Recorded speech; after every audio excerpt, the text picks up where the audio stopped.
in the budget a new chair for you, man. I thought he just didn't want to I'll sit help. next to I'll help me. you out. I'll help you out. Okay. I got you, man. Okay, so, good afternoon, everyone. Welcome to our program that we have and calling this meeting to order. It's basically where we will be having what I call our ability to have more conversation, more dialogue around what we've been doing and achieving over the last couple of days or weeks. So I just want to start with that. And we will have our first business meeting this afternoon. I guess we'll be down in the chamber by that time. Is that correct? We'll be moving down to the chamber. So I want to say to everyone, I hope everyone had a really good holiday. And now it's time to get back on the grinding street. So let's start with introductions around our room, starting with our city clerk. Kelly? Billy Tons, Deputy City Clerk. Good evening, Dimple Ashmira, at large. Joy Mayo, District 3.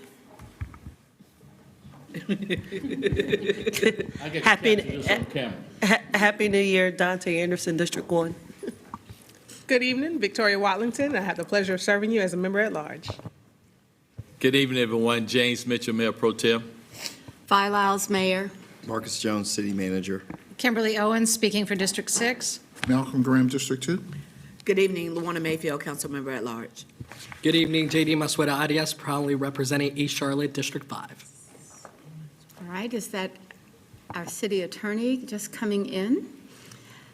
Good evening, everyone. Andrea Leslie Spites, City Attorney. Okay, thank you, everyone. Did we miss anyone? If we didn't, welcome to all. And we'll start off with our consent items. Questions and answers are in consent.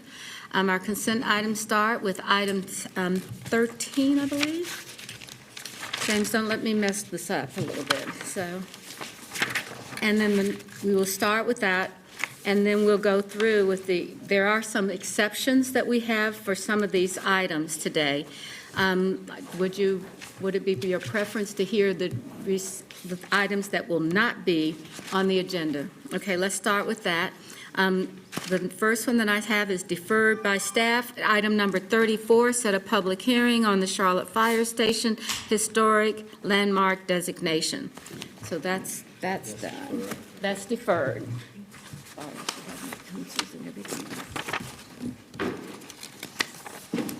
Okay, and then on item 36, Charlotte Water Property Transactions, Barrington LCR 77 replacement for sewer parcel number 35 has been settled since we published the agenda. So that's 36. And then the next one is item 40, Harrisburg Road Sidewalk and Shared Use Path, Ponderosa Pine to Colwick's Hill, parcel number 7, settled again since we had the print of the agenda. Mayor, what number was that last one? The last one is item 40. Okay, thank you. And ma'am, sorry, that one was deferred, not settled. Number Deferred, 4. not settled. Thank Yes, you. ma'am. It says settled in here, but we deferred, we understand as well. Okay, thank you very much. Do we have any further items to address?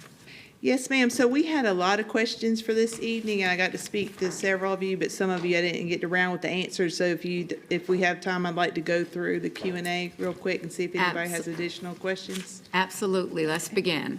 Okay, thank you. First of all, Councilmember Mayfield pointed out about making sure we're conscious of putting bid tabs as an attachment, and we do that, and I'll follow up to see if there's any that we don't. There was one that we didn't this time, number 24, water and sanitary sewer infrastructure construction, but that only had one bid, and now we did add the bid tab, even though it's one bid down. And we'll make a conscious effort to make sure those are always included going forward. And then for number 14, Governor's Highway Safety Patrol, grant for traffic safety, driving while impaired. Ms. Johnson wanted a little bit more information, and we'll follow up with her as well, but she wanted to know like what schools they do and what the proactive component. And the staff that administers this program said if you have any contacts for different schools, to please let them know, because they're definitely open to going to other schools as well, but they already go to Ardrey Kell, Butler, Myers Park, McClinic Middle, North Meck, and Charlotte Catholic, and they do back-to-school events with different schools as well on drug education and to educate them about what the DUI laws are and why we enforce them. All right, before we go any further, does anybody have a question about that? Okay, no Mayor, questions? if I may. Oh, yes. Mr. Not a Mitchell. question, but Maria, thank you. That was Councilman Johnson I spoke to. She's running a little late, and she did say on that item, what she was looking for is what is the city doing as relates to DUI? So are we going to send something back to her, let her know that CMS is doing some? No, this is sorry, she had asked me for what we do on the proactive part of it Yes. besides enforcement. So to your point, there is a team that's dedicated full-time to this. And a lot of what they do is actually the checkpoints and the enforcement component, but they also have this proactive component as okay. well. Okay, thank you, Mayor. Thank you, Maria. And then Ms. Johnson also had a question about the buildings and ground maintenance services, how it's determined that there's no subcontracting opportunities. And what Stephen Coker and his team do is they work with the departments and look at the actual scope of services for contracts and determine how they the scopes could be divided out or not and who's going to perform those. But for these specific contracts, the vendor that's getting a contract is doing 100%. So that was another item from Ms. Johnson. And Any then she also questions had regarding that item? Excuse me. Okay, let's keep Go ahead. going. Keep going. So number 18, fleet towing service. Ms. Johnson asked, are there really no CBI vendors? And an important consideration is for this specific contract, you had to be able to do heavy towing. So not all the vendors that we have in our database do heavy towing. There were two vendors that do both that were needed that were CBI, but it's a requirement to have at least 3 vendors to say it's competitive. So that's why it was noted that there was no opportunities. All right, And any this was- questions on that? Okay, let's keep rolling. And then for number 19, Narland Road Shared Use Path.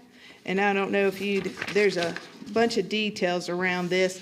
This was a project from, and I can put my readers on to read some of it, but it was a project that was allocated 5.5 million. And when it was really originally envisioned and they started working with the community, since then, we've had COVID and things happen, so that they had to re-engineer the project to meet within the budget.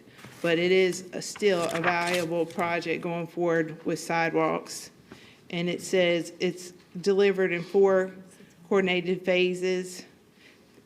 Let's see, this is to add sidewalk and 12-foot shared use path on the south side, plus enhance 2 crossings. And then there's a phase 1, which you're considering tonight, and then there's going to be a phase 2 around Roanoke Avenue to Evergreen Cemetery Drive. All right. JD, would you have a comment? Yeah, is this appropriate for question? Of course, it's an Yes. appropriate. Thank you, Madam Mayor. Marie, when was this originally proposed and voted on by voters through that bond? Through the actual bond, this was part of the multiple bond cycles to make this project, because it's part of the Central Albemarle Shamrock CNET project, and it was multiple bonds. It was 2014, 2016, 2018, and 2020. And that was not for just this. This was for the overall projects, which this is a component of it. Perfect. And a follow-up question to that is, if I'm reading correctly, because of construction costs escalating as well as COVID and all the time that has passed since then, approximately 12 years, this scope has changed, right? Correct. In limitation? Yes. Gotcha. Go ahead, sorry. No, go ahead. Are you complete, or? I would like to pull this item Okay. out of the agenda and defer it to our first business meeting in February, particularly because this conversation has been had with a lot of constituents over the past year or so where they had originally seen this proposal back in 2014. We're expecting something different. The scope has changed, and I would like to see the entire scope incorporated again and try to work with staff to find a creative way that we can use existing funding without going back to the voters and So asking. if you'll give me a motion that Second. says, whatever your new timeline is, we'll go ahead and have that. And then, well, let me get Mr. Jones first. All right, but that's where we're headed. Thank you, Madam Mayor, members of council.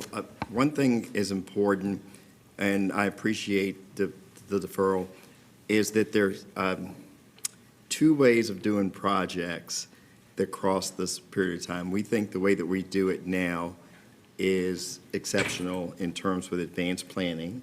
So we get something to 30% design before we even put it into a CIP. So when you go back to 2014 cycle, that was well before advanced planning. So it was really chucking away pieces of money and pieces of money and pieces of money, and over time, trying to make projects work. So I appreciate the discussion. Just wanted to assure you that as we do projects now, it's a very different model. Thank you, Manager Jones. I appreciate that context, and I agree. I think now we do have a more expedited process that fulfills and respects the constituents' needs at the beginning. So I'd like to entertain a motion to pull agenda item number 19 and defer it to our first business meeting in February. Second. We have a motion on the floor, and we have a second. Is there any further discussion? Hearing, all right, Ms. Mayfield. Thank you, Madam Mayor. Marie, just for context, we're looking at about 11 and a half years. How much of the projects have actually been completed up to this point? Because we're identifying COVID impacts now. That's 2019, 2020. This was initially approved 2014 as well as some money in 2016 and 18 prior to COVID. So how much of any of this project has actually been implemented? Thank you. And we'll bring that back to you if it, either way. You'll We don't bring that probably back have if that we- detail tonight, but yes, we Okay, will. thank you. Thank you, ma'am. Thank you, Ms. Mayfield. Ms. Ajmira? Thank you, Madam Mayor. Thank you, Mr. Jones, for highlighting the advanced planning that was implemented around 2018 timeframe. And that really helped us with more accurate estimates. So knowing that this project was prior to that implementation of advanced planning, not just this, but there are other projects that have fell in this category, and the scope was changed as a result of advanced planning that was done afterwards. I think keeping that in mind, I know that scope has changed significantly because I have heard from constituents, specifically Maureen Gillespie and her neighborhood, and just the frustration over the years. So in that case, we changed the scope, but knowing what we know now, especially with $100 million that's coming in through infrastructure, through transportation referendum, this gives us an opportunity to deliver based on the original scope, and I think that's what the community asked for. So if, Mr. Jones, if you could look at that, there have been a number of projects that were, I would say, the scope was reduced, and if we can look at those and see how we can leverage our $100 million to deliver on original promises that were made to our constituents. That's all I have. Thank you. Thank you. Any other comments? Hearing none, let's move on to the next item. We have to vote on. I'm sorry, we have to vote. That always helps, doesn't it? Okay, so all in favor of the motion, please raise your hand. Anyone opposed? No, I see no opposition. No. Okay, now, let's go ahead and see what we're going to go next. Ms. Oh, Thank Lord, you. the meeting just went downhill. Welcome, Mr. Driggs. Thank you. He might say it the opposite way, you know. And so, sorry, if you're ready, I'll go on with 21. Yes, ma'am. Okay, so 21 is from Ms. Mayfield, and she's concerned to make sure we're holding our landscape contractors accountable for not blowing debris and leaves into the roads and making them unsafe. And Right. I just want to assure her with Charlotte Water, they do put provisions in their contracts to cover that. Okay. I think we read those provisions this afternoon, so is there any other comment? Hearing none, let's go to the next item. And then the next one was on the lease of city-owned property at 501 West Trade Street to Pivot Parking LLC. And Ms. Mayfield asked if this was an opportunity for more affordable parking for workers. And actually, this is not because, I mean, it's an opportunity, but it's not more affordable. It's market rate parking. All right, Ms. Mayfield. Thank you, Madam Mayor and colleagues. You all have the information. The specific question is parking uptown has become cost prohibitive for many workers. Do we know what the parking fees will be for this lot? So that was the initial question that I asked. What came back from staff is that it will be market rate. I say we have seen some challenges with a budget that we approved a little while ago that allowed for the changing of our parking meters in uptown with not having the 2 hours and other things. But since this is our lot, we have the opportunity, when we know that our workers, whether they're working the restaurant, whether they're working at Spectrum or any of the immediate businesses in the area, their pay is around $12 to $15 an hour. The parking has become extremely cost prohibitive for those workers. And we're seeing the impact from some of those businesses. I shared an email late last year, mid last year, based on just Spectrum and the security companies and some of the other small businesses to try to coordinate a meeting based on the fact that people were calling out because it was more expensive for them to try to go to work, so they were not. If we have an opportunity to help encourage at least the affordability of the parking of the workers, which is simple because that's a parking pass for that business. Spectrum used to do that years ago where the employees that were on that shift, they have all that information for all of the partners. You put the pass in, they should be paying $5 because I'm not asking for us to necessarily change the whole model for people that are coming into Uptown to benefit. But if our workers are underpaid based on what you should make for a decent quality of life in Charlotte right now, and a good bit of their pay is going towards parking, that's a hindrance, and that's creating a challenge. I personally think that we should have continued conversation.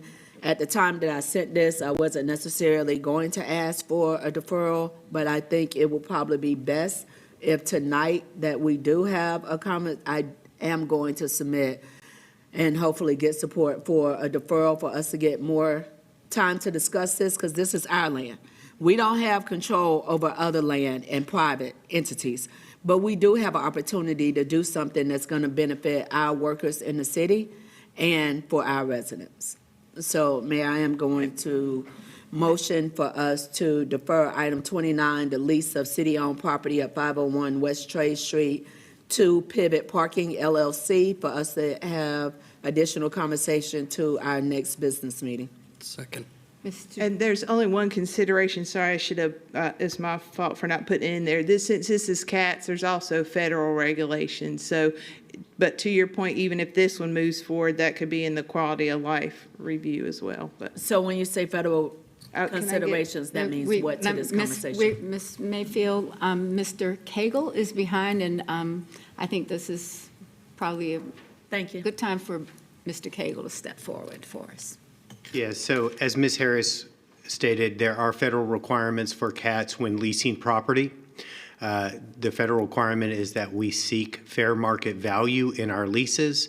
And just to clarify, we seek fair market value for the lease of the property. This property has historically been used for public parking. And so it was time to renew that lease. We did a process and we recommended Pivot. Pivot is paying us fair market value. They set the rates of the daily parking, weekly parking. They set the parking rates based on market conditions and what they think the market can apply. So when we look at it, we receive market value for lease of the total property, not what the market is for the rate, daily rate for the parking rate that Pivot manages. But we do have a requirement to seek market value in our leases, and that's true for all of our leases. Okay. Thank you for that clarification, but we also know, and this was information that was shared to me years ago when we look at even the spaces along light rail that we have for ground floor, that when we submitted in order to have the parking decks, that wasn't necessarily a revenue generator, and we had some flexibility in the opportunities of who had access to it. For transit parking, so CATS does own several parking garages, and they're park and rides, or they're utilized for employees. But in a park and ride for a transit facility, we do not charge for parking. However, this is not designated as a park and ride facility. This is it's a Private. lease for private parking. So you're saying, based on federal language, we do not have the ability to identify a partner that's going to take into consideration our residents and the needs of our workforce, because a market analysis is an average of the whole. But the reality is that we have individuals in our community that are still earning under the market value, but we're saying, although we have this space, because there's federal language in it for this lease, we're going to charge market value, so therefore they're able to charge whatever they deem as market value. So we establish the market value to lease the entire property. We do not establish market value or market rate for parking fees.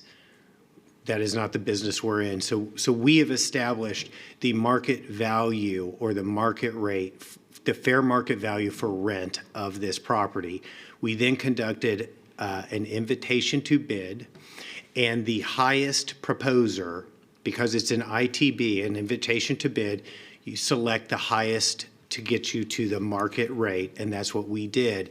But we don't determine what the market rate for parking in the uptown market is for renting or taking a parking spot on a per spot basis. And we also don't identify, and just for clarification, opportunities to have discussion with any vendor to take into consideration who very well may be utilizing your parking deck, knowing that we have a financial challenge for some of the employees who are actually the service people that we need in order for these businesses to be successful, them having access.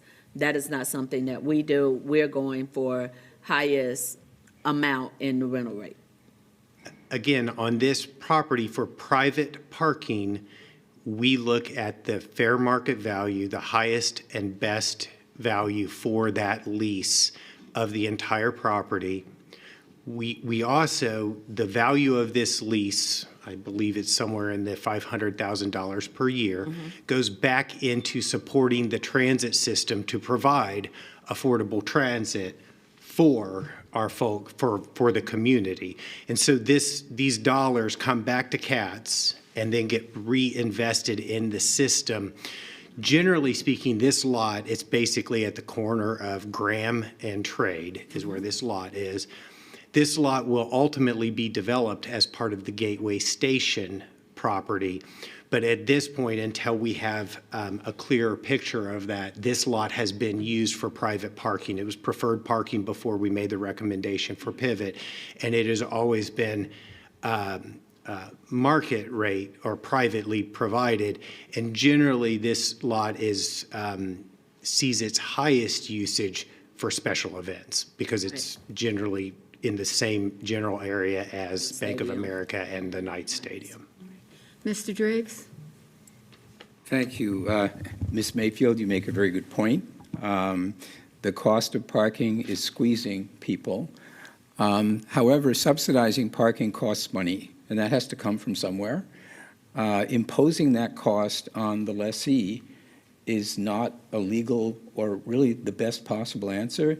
If the city's goal is to make parking easier for people, we would need to find a way either of working with employers to help their employees, maybe that way, but that's a cost to them, or we would have to have a program to subsidize parking, because this problem exists everywhere. This is one instance. So I think it is an issue, but I think what Mr. Cagle is trying to explain is there is no legal basis for us trying to impose the burden of that subsidy on the party that is leasing the property from us. We need to find other policy actions to provide relief, would be my opinion. All right, who is over here? Ms. Ajmira. Yes, thank you, Madam Mayor. I agree with what Mr. Drake said.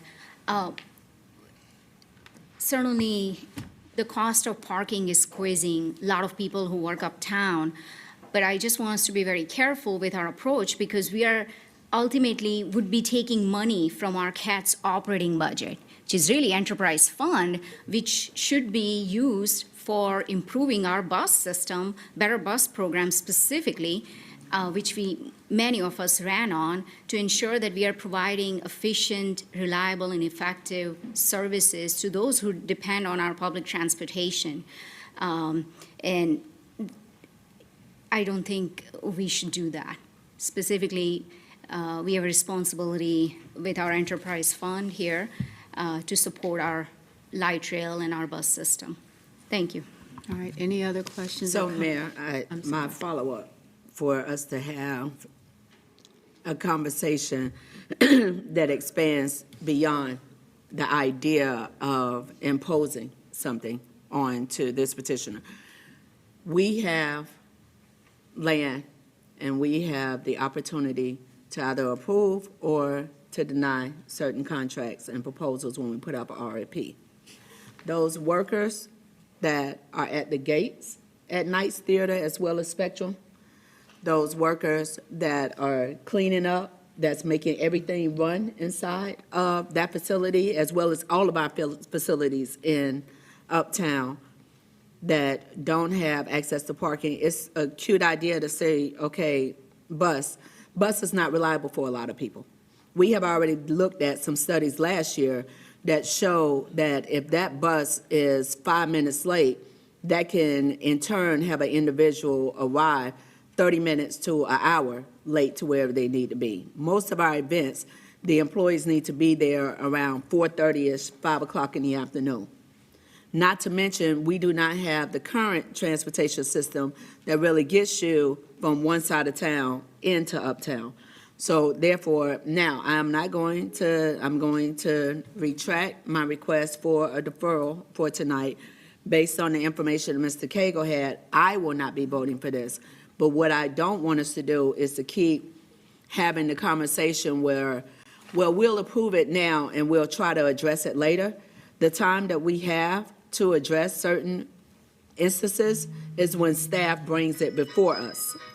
And that is the first time that we see it because we don't have a system in place to say, okay, ahead of time, outside of Thursday and Friday, this is what's going to be on your packet for Monday to decide on. This is our property. Yes, we have some requirements in there, but those requirements does not negate us being proactive, us being the staff being proactive in that proposal to at least have the conversations to discuss for the employees. I'm not talking about the open, parking rates are what they are. If I choose to go uptown for an event, then I'm going to pay whatever. But if we have employees that are out there, because we don't get to control they pay, that are making $11, $12, $13, $14, $15, and you're working 6, 8+ hours, and some have to make a decision of, is it going to cost me more to go in and try to do this job for however many hours, or can I offset that? Yes, businesses can offset it to an extent, but while we have this opportunity tonight, I don't want us to start off 2026 the way we have many other years with the idea that, well, we'll identify it and talk about it later when the petition is in front of us tonight. So the question that I asked, of which, my question, do we know what the parking fees will be for this? The answer to that is that the parking fees are based on market conditions and demand. Market conditions and demand has parking $50, $100 for events that we have in Uptown. Here's an opportunity for us to look at how our workers who make these buildings run successfully, keep the restrooms clean, make sure the space is clean, everything else they do from administrative on down. How are we helping them with the decisions that we're making? All right. Mr. Jones? Thank you, Mayor, members of council, and thank you, Councilmember Mayfield. We've had this discussion for a while, including red bags over parking meters.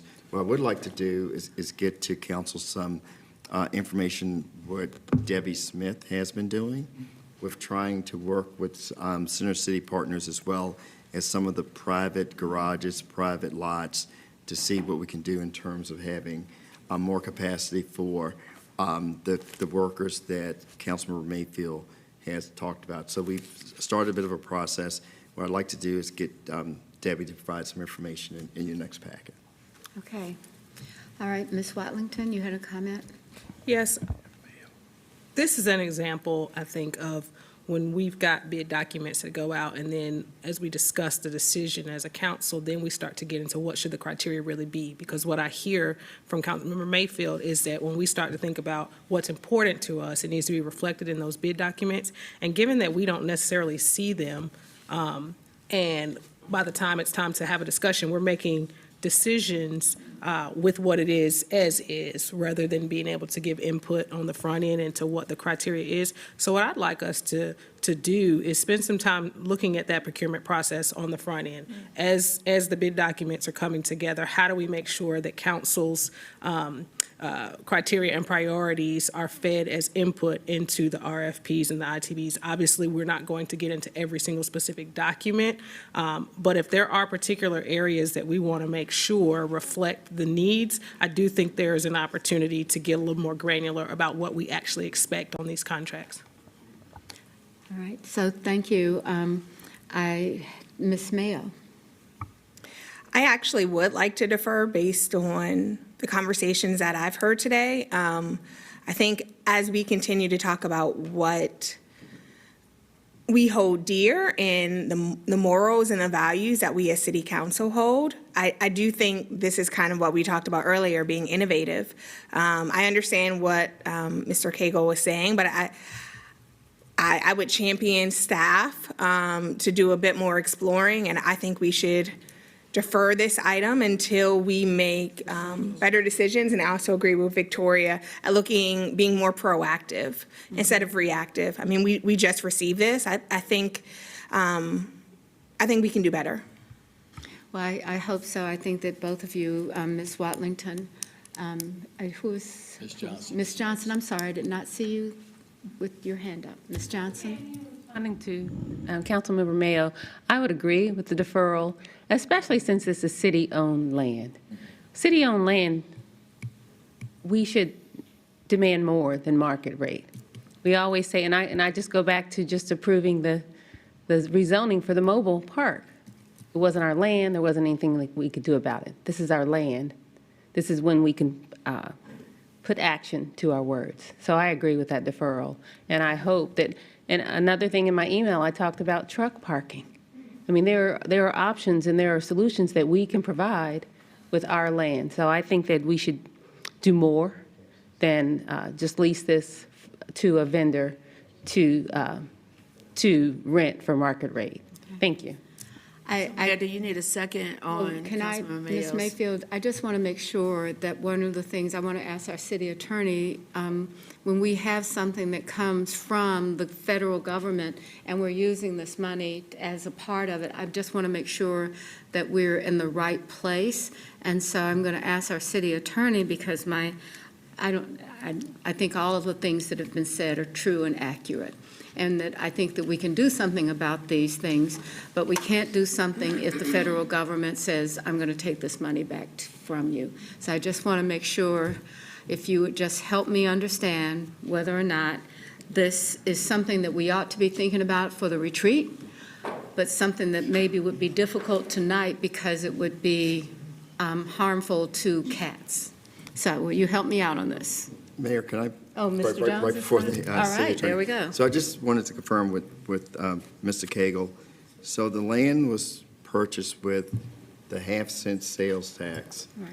Article 43, which is for transit purposes, as well as federal grants. So let's not think about this as something purchased by property tax, but for something dedicated for this purpose. Okay. Ms. Ajmira? Just to follow up on that, because it is restricted use, which cannot, I think that's where the difference is.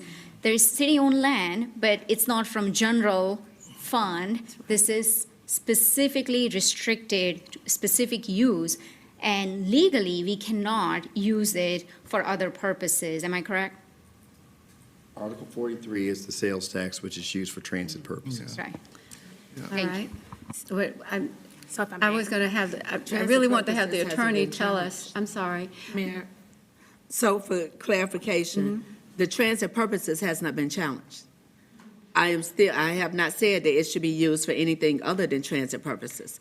The question, and where I think we have an opportunity, because it is city-owned land, that we have an opportunity to ensure, and maybe it could be, as we're getting ready to go into our retreat, for us to have a real conversation that highlights Dr. Watlington's point regarding our procurement process and the language that we have and that we utilize, because I'm not asking for this land to be used for anything other than parking, but I want to know, are we being intentional regarding who's the target to access this parking? Because it's great to have all these amenities for the people that's coming in for the night or the weekend, but for the workers who are the ones to make all of our facilities and give the experiences that make people want to keep coming back, if they cannot afford to be able to park. And that's an easy tracking to identify how many workers, the businesses already have that. But if we don't even take the time to have the conversation on the front end for land that we actually have control over, as my colleague just mentioned, it's not like this is just private property. This is our property. I'm not asking it to be used anywhere else, and I don't want people trying to mislead the community to make it seem like it's being attempted to be used for anything else. It is clearly for parking. I'm just asking, can we do a better job to ensure that our workers that make these facilities what they are, and they help make our city what it is, that they have the opportunity to utilize this not at a market rate? Okay. I'm going to go back to the city attorney so that we can get this one way or the other explained in a way Mr.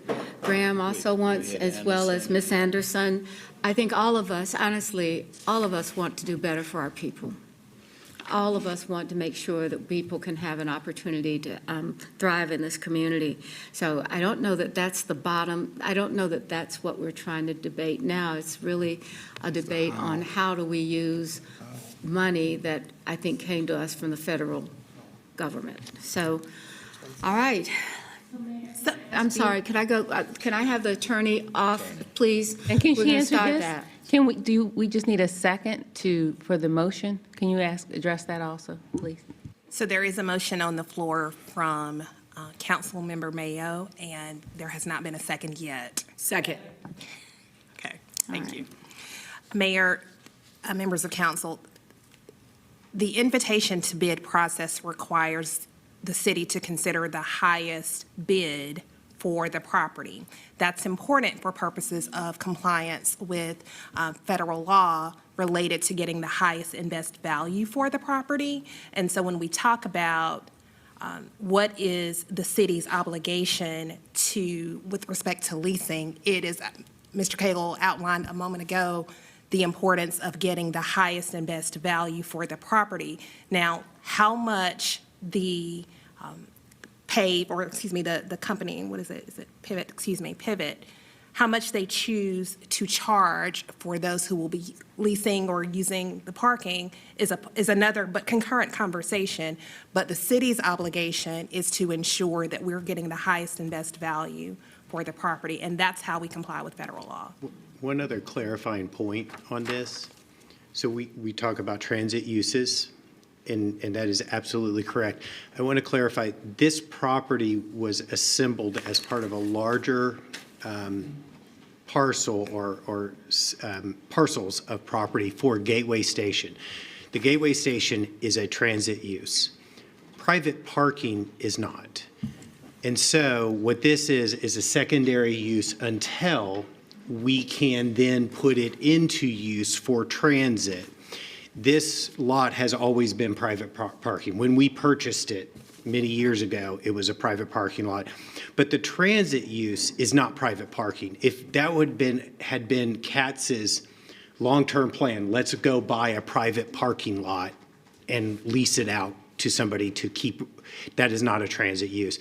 This is a secondary use that is allowing us to generate revenue at this property until it is put into use for transit, which it will, and that's where the market value for the lease comes in. But to be clear, this is not the transit use. The Gateway Station in its larger vision is. This is a temporary use that generates revenue for CATS to put back into the system until we execute the larger vision, which is the transit use. Okay, so I have a list here. Ms. Anderson? Thank you, Madam Mayor, and I really appreciate the conversation. I think it's an incredibly thoughtful conversation. However, with this particular property, and Mr. Cagle or Marie, please keep me honest here, but with the process being an ITB process, there are certain ramifications around that particular process. And I want to make sure that we're not deferring this particular item in light of a broader conversation that we're having, but it won't really impact this particular property. So given that this is a ITB process that has specific ramifications around it, would we be able to even put any other requirements or restrictions on a leasee of this particular property? I do not believe so. I believe that if this recommendation is not acceptable to the council, our next course of action will be to reject all and then to determine what we would do next with the property. And quite frankly, if it's not able to be leased at fair market value, it would be likely that we would fence the property so that we don't pay until. So if you're providing sub-market, right, you have to pay someone to do that. There is a subsidy involved with that. And so what we are trying to do is generate revenue, but at a minimum, we would not want to lose revenue that goes into transit. And so, but again, on this process, at a minimum, it is choose pivot or not, and that is the council's discretion. But if not, then we would cancel or we would reject all and have to look at future options. Yep, and thank you for answering that, because I thought that was where it was going with this particular property, just giving the complexities around the federal involvement, et cetera. So if we were to, and I love the consensus of our conversation here, but if we were to defer this particular item for this property, there's not much more that could really be done with this property that we would be actually breaking even or making money on. We would really be bleeding with any other particular options if they're not market rate. And so that's just another aspect to consider. But I absolutely support the conversation around looking at procurement practices under some of our, that controls some of our land that don't have these, multi-level restrictions due to federal involvement. Thank you. All right, thank you. Mr. Graham? And I'll be quick too as well. I really appreciate the tone of the conversation and the commitment to working with frontline workers. I just don't want the manager's comment to go unheard. I think this is really an assignment that we can give the Charlotte Center City Partners. They have access to all the private garages in Uptown Charlotte, much more than we have land, right? And I think that's where the conversation we should send it to, and ask them for their help and their support through the corporate community. And then secondly, we got Park and Ride, right? And so is there a campaign or something that we can do to work with the frontline workers that are working uptown, the employers, encouraging Park and Ride? I think those are free, right? Right, to come to train into Uptown Charlotte and be able to do the work that they have to do. Even visitors and those who are spectators utilize that type of service as well. And so I think if we can kind of look at what we're trying to do, which I think is a very good idea. So it's not the what, it's the how, right? I think the how is working through our special district uptown to assist with that. All right, Ms. Watlington? Thank you. I think that there's been some good conversation around the dais. I think there's a couple of different items. I think I agree with Councilmember Graham in terms of working with Center City Partners as we think about how do we actually address the issue in terms of making sure there's parking available for folks that are working uptown. Specific to this particular decision, I just want to make sure I've got all the pieces that I need. Madam Attorney, when you say value, highest value, how is value defined? Or let me ask you more specifically, are we as a council able to define what that value looks like by the way of criteria? Thank you, Dr. Watlington.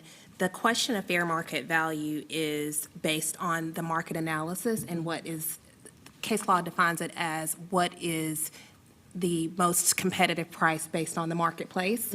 And so the invitation to bid is actually an exercise in that because it is testing the market to determine what would a reasonable person pay for whether it's a product or a piece of property on a given day, the highest and best use of that, or highest and best value for that. And so when we talk about responsive or responsible, let me ask differently. If someone was willing to pay $2 million, but they were going to build a gaming studio on top of it, they'll tear it down by the time we need to use it for transit, and they were to respond to this ITB, are there some parameters around which we would say that doesn't really meet the intent? It does have, that's a great question. When you do an invitation to bid, it considers the zoning use for the property and any other legal classifications that would be worthwhile, and not just worthwhile, but pertinent to the discussion. So it's, to your point, it's not just any use of the property. It has to be legally compliant. Thank you. The reason I ask is because I just wonder if we chose not to go ahead and move forward with this and to work with Center City Partners on other means to actually meet the need, I'm wondering if there's an opportunity to use this area, this parcel for something else, for instance, pop-ups or some kind of temporary placemaking or even going back to conversations from years ago, a place for folks to for some of our vendors to go, our street vendors, for example. I'm just curious, as I hear either we're going to approve this or we're going to fence the property so it doesn't cost us money. I'm just wondering if it would be acceptable if we were to just decide to scratch the ITB if there were other possible uses of the property that might meet some other community need. And if that is permissible, given the parameters. Madam Attorney, I guess I will direct that question to you or the manager.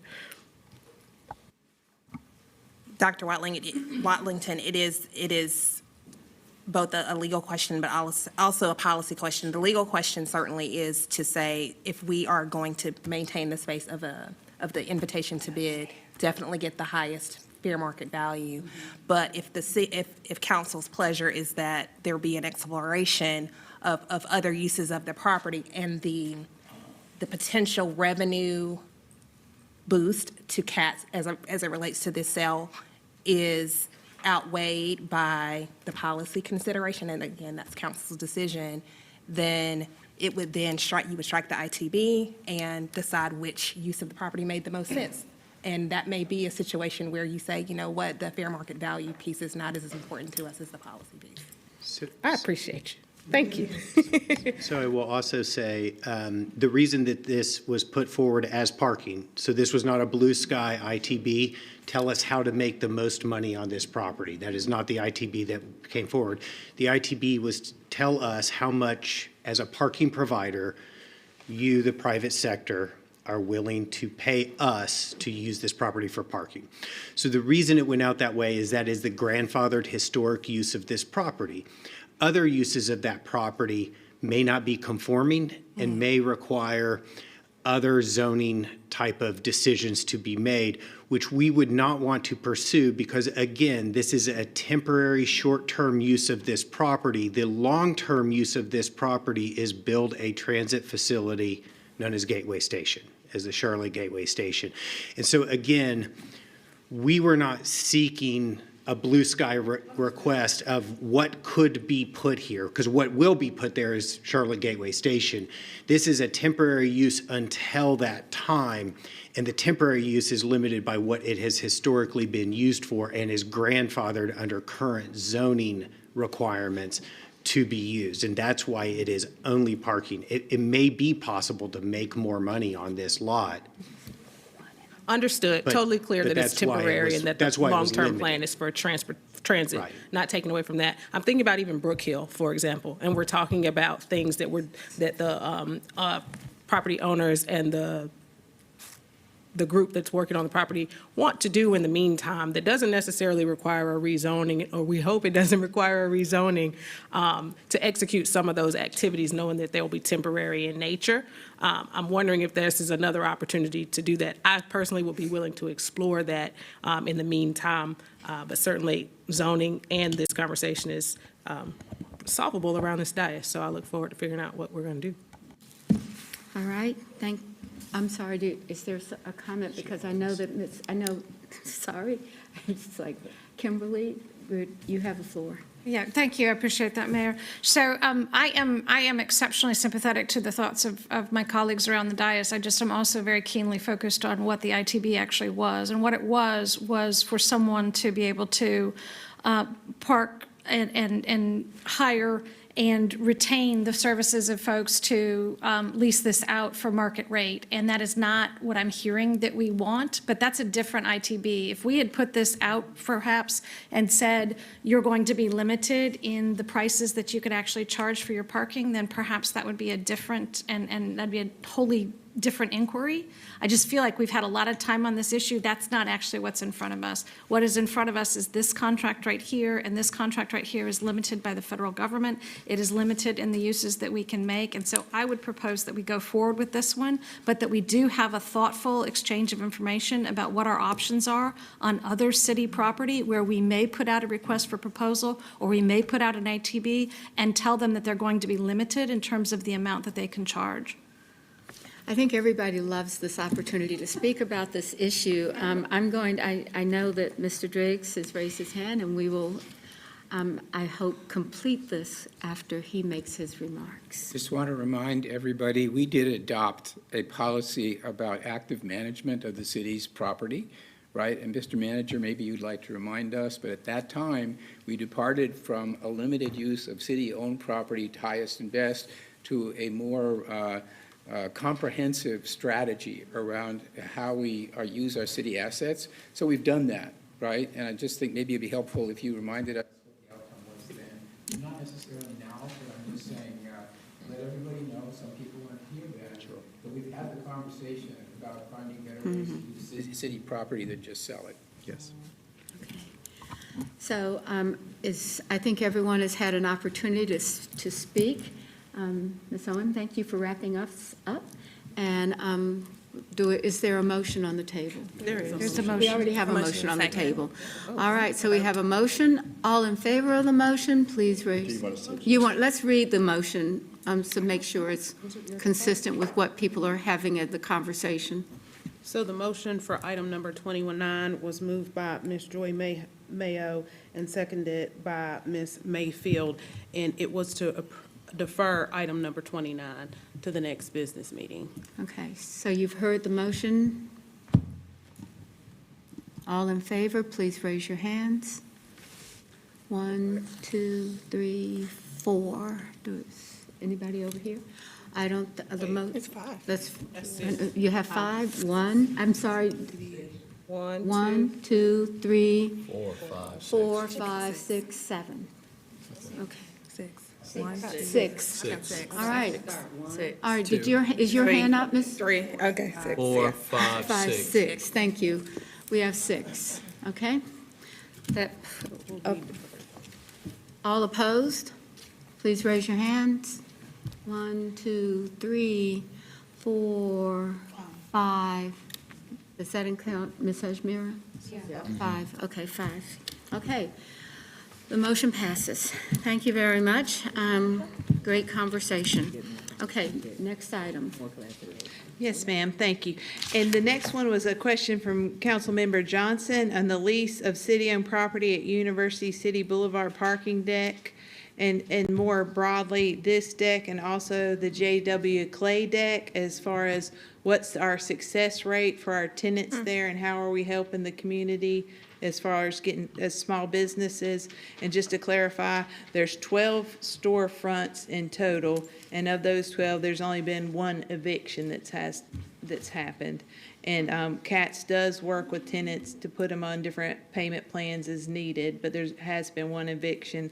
And if this is approved tonight, then all 12 storefronts would have tenants. And CATS does routinely work with the tenants directly on any concerns and also with the property manager to get feedback and work on different considerations around any concerns raised. Councilmember Johnson? Yes, thank you. Thank you, Marie, for that information. When you say 12 storefronts, do you mean between the 2 garages? Yes, ma'am. Okay. And there's been 1 eviction. I would also ask how many, I guess, early lease terminations that weren't actually evicted. Maybe they settled and moved out early, because I think I know of more than 1 that had trouble with the lease. There were barriers from signage and other access. And so just being the representative for the university area, with the J.W. Clay and the University City Garage, I've heard small businesses have challenges. Okay, and we'll definitely yes, follow up I'd and like get more you more information. details Yeah. around those and follow up with you. Thank you. And those barriers, and how were those barriers addressed? And I know, Mr. Cagle, you were a part of those meetings with 1 tenant. So if we could just have some information on how we're assisting these small businesses in this area. Also, I'd ask about the MPTA transfer. Oh, yes, Can ma'am. you speak So on that? that's part, and there's a business item on for interlocal later tonight, and that's not this, but it's the baby step towards this, getting MPT up and running. But to your point, all the properties, there's some properties that may have been leveraged for debt, so there might not transfer over day one, but there's contracts in place that'll start looking at that. So there's legal staff and CAT staff and everybody that's going to be building plans around those. But there's not a concrete plan for this property yet. It will eventually go over to the MPTA. So, and my question was, if we know that this is going to transfer, is it wise for us to enter into a 5-year lease? Oh, yes, ma'am. I Okay. forgot you had brought up that point. Yes, ma'am. And it definitely is, because it helps the MPTA to have revenue, and it also very much helps the small businesses who put investment money to get these properties up to speed for what they need the use of, and it helps them have some stability over time. Okay, thank you. Thank you. And then if there's no other questions on that item?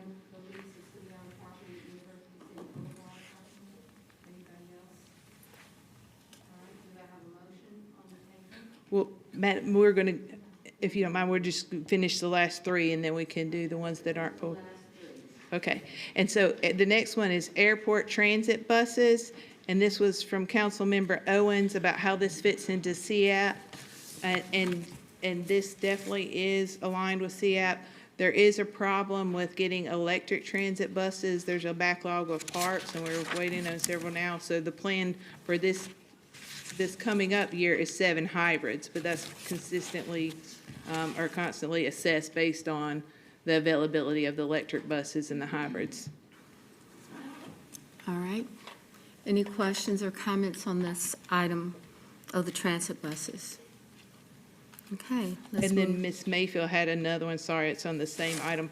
And no, this is Gillig, and this was last approved for transit buses in 2023. She was inquiring about the recent vendors that we had, but that was not one of the vendors we approved for 2024.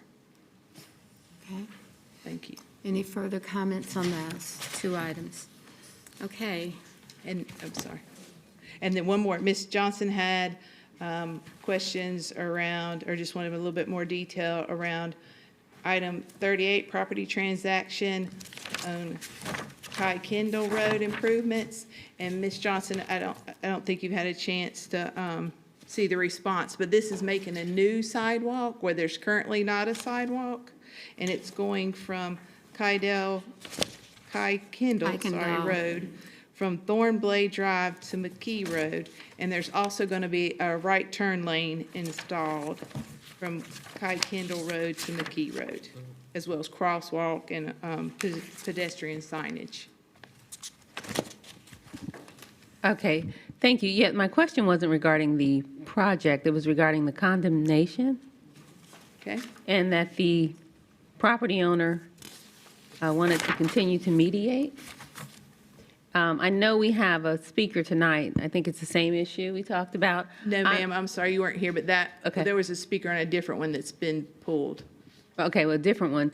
But I know that we're proceeding with the condemnation when we're still in negotiation with the owner. Yes, ma'am. And I'm just not comfortable with that. So can you tell us why we're not? And so I don't know how Need to many mediate. parcels with this specific property, but anytime we build a sidewalk, it's got to go through somebody's property. You know, we have a right of way, but it usually infringes some on the private property. We do it with utility right of ways, different things. And a lot of the homeowners, you know, work with us and come to agreement on a acquisition. But if we don't get all the parcels, then the project can't move forward at all. So it really, that's a big phase of any of these capital projects. And like you were speaking earlier about how long it takes for a capital project, this is a big piece of why it takes a long time, because we really do reach out and work with the homeowners and try to come to resolution. But if not, we're not going to stall and not provide the community with that sidewalk altogether just because one property owner. But that being said, even when you say yes on a condemnation, we still move back and forth with the homeowner and like get another appraisal, do whatever. And sometimes we're, depending on this, and I'm not speaking this one specifically, but a lot of times we can adjust the project slightly to help them some. But it comes down to it, it's either, you know, we do the project or not. So the condemnations are necessary. I understand that, and progress, I understand we want to proceed. Maybe if I just spend some more time with that department, because we also want to ensure that our residents feel treated fairly. Yes, ma'am. And that we're not bulldozing our way toward progress, where people are being left behind. So I'd like some more information about that. Thank you. Thank you. All right. We have a request from Mr. Driggs on the item. So that particular project came about because a large number of residents came to me and said, our children are walking on the edge of a very busy road next to a dangerous drop-off, and we need a sidewalk. And they hounded me for a long time, and we finally got to the point where it was scheduled. So right now, I hate to think what's going to happen if anything delays the project. The fact is that the whole eminent domain issue does come up, and there may be somebody But I'm just telling you, if you have a concern for that resident, you should know a whole bunch of others are going to be really unhappy if they don't get this safety item for the benefit of their kids, because they then stand by the edge of the road. There isn't even a proper bus stop there. And that, I think, is the driving force. This is not just the city that decided, hey, why don't we put a sidewalk in here? That sidewalk was at the specific request of many residents. All right, do we have a motion?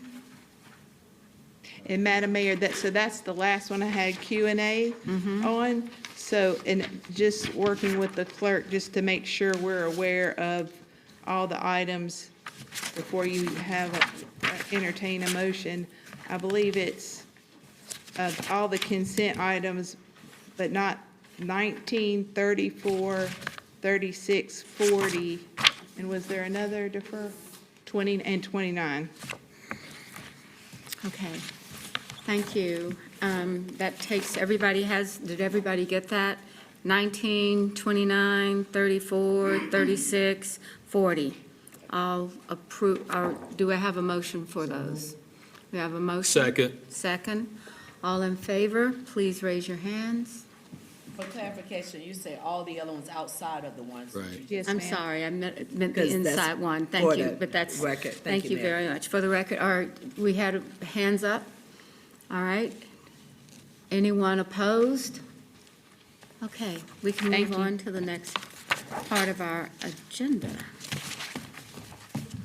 It's a lot tonight, we're catching up with a lot of things, but a lot of good things that are happening with everyone. Okay, so our next item. This is where we are. All right, Mr. Jones, So thank you, go for Ma- this. thank you, Mayor, members of council. Going back a little bit to go forward, things are different in 2026. What we're attempting to do on the first business meeting of the month is in this room have what we call action preview, so that any items that are coming up that we think you need some more information so you're not caught off guard would be discussed in 267 and then placed on the fourth Monday of the month. We start here at 5, end at 6:30, go downstairs and have the business meeting.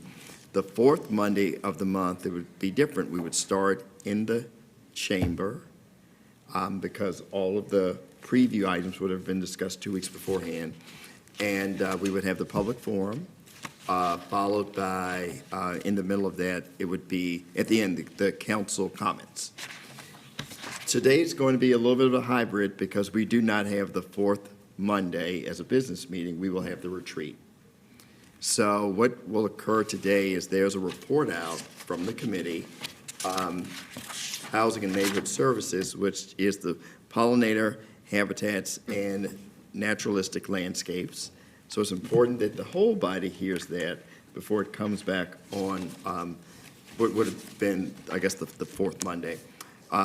Outside of that, that's kind of how we would have these structured, as well as some potential committee report outs. Last thing I'll say is that before, Mayor, I turn it back over to you to have the one preview item. There is one closed session item.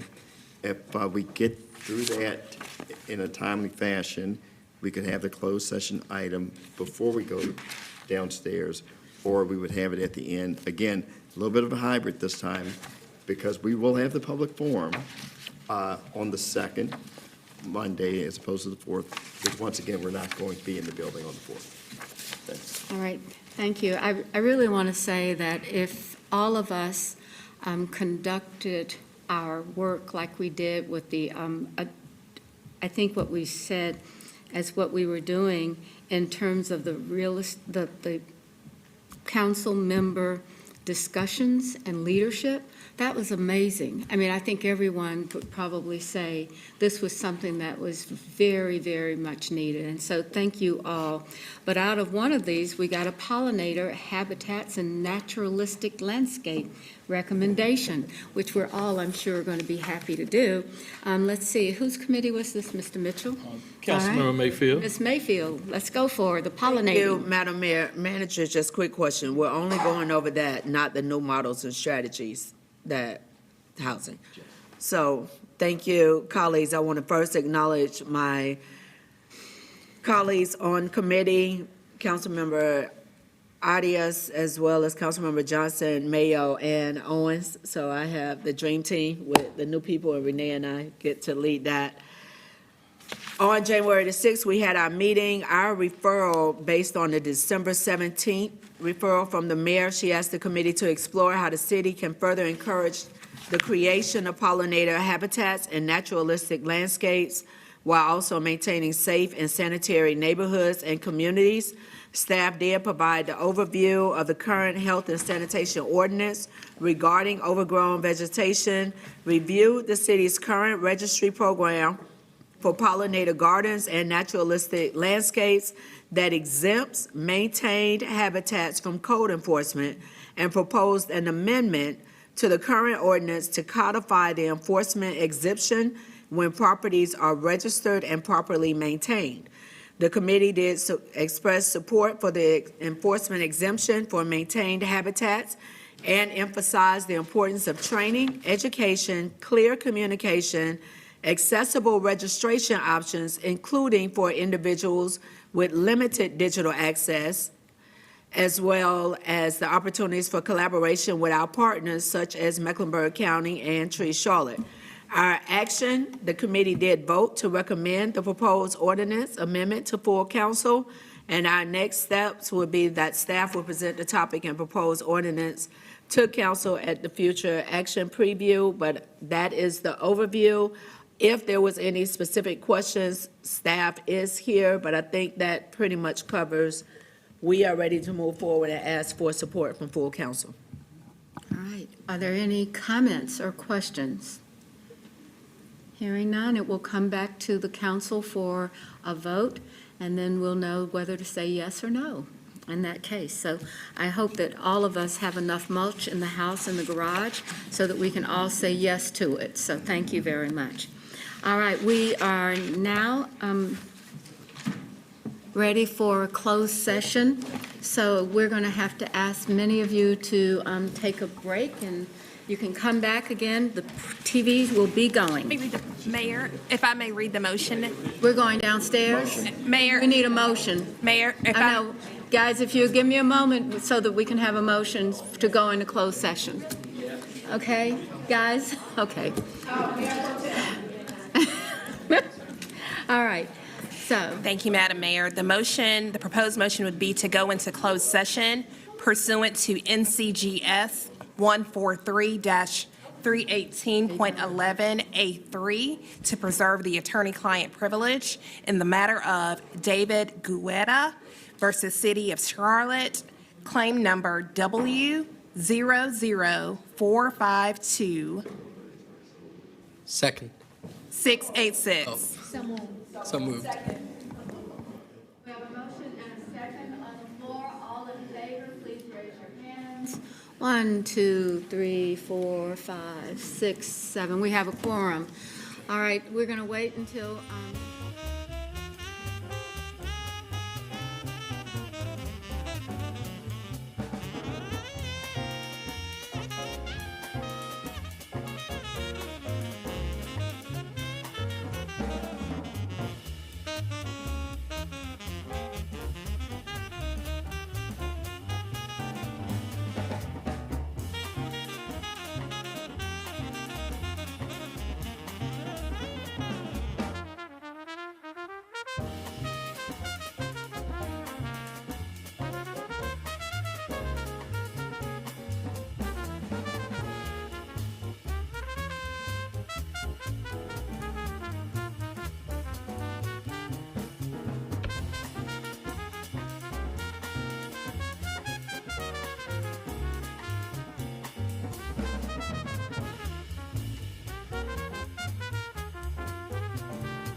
Everyone, I think it's still afternoon. I just wanted to recognize that we're going to begin our January meeting. I'm going to call it to order, and we'll start off with introductions, and we'll start off with our city clerk. Good evening, Stephanie Kelly, City Clerk. Good evening, Andrea Leslie Fight, City Attorney.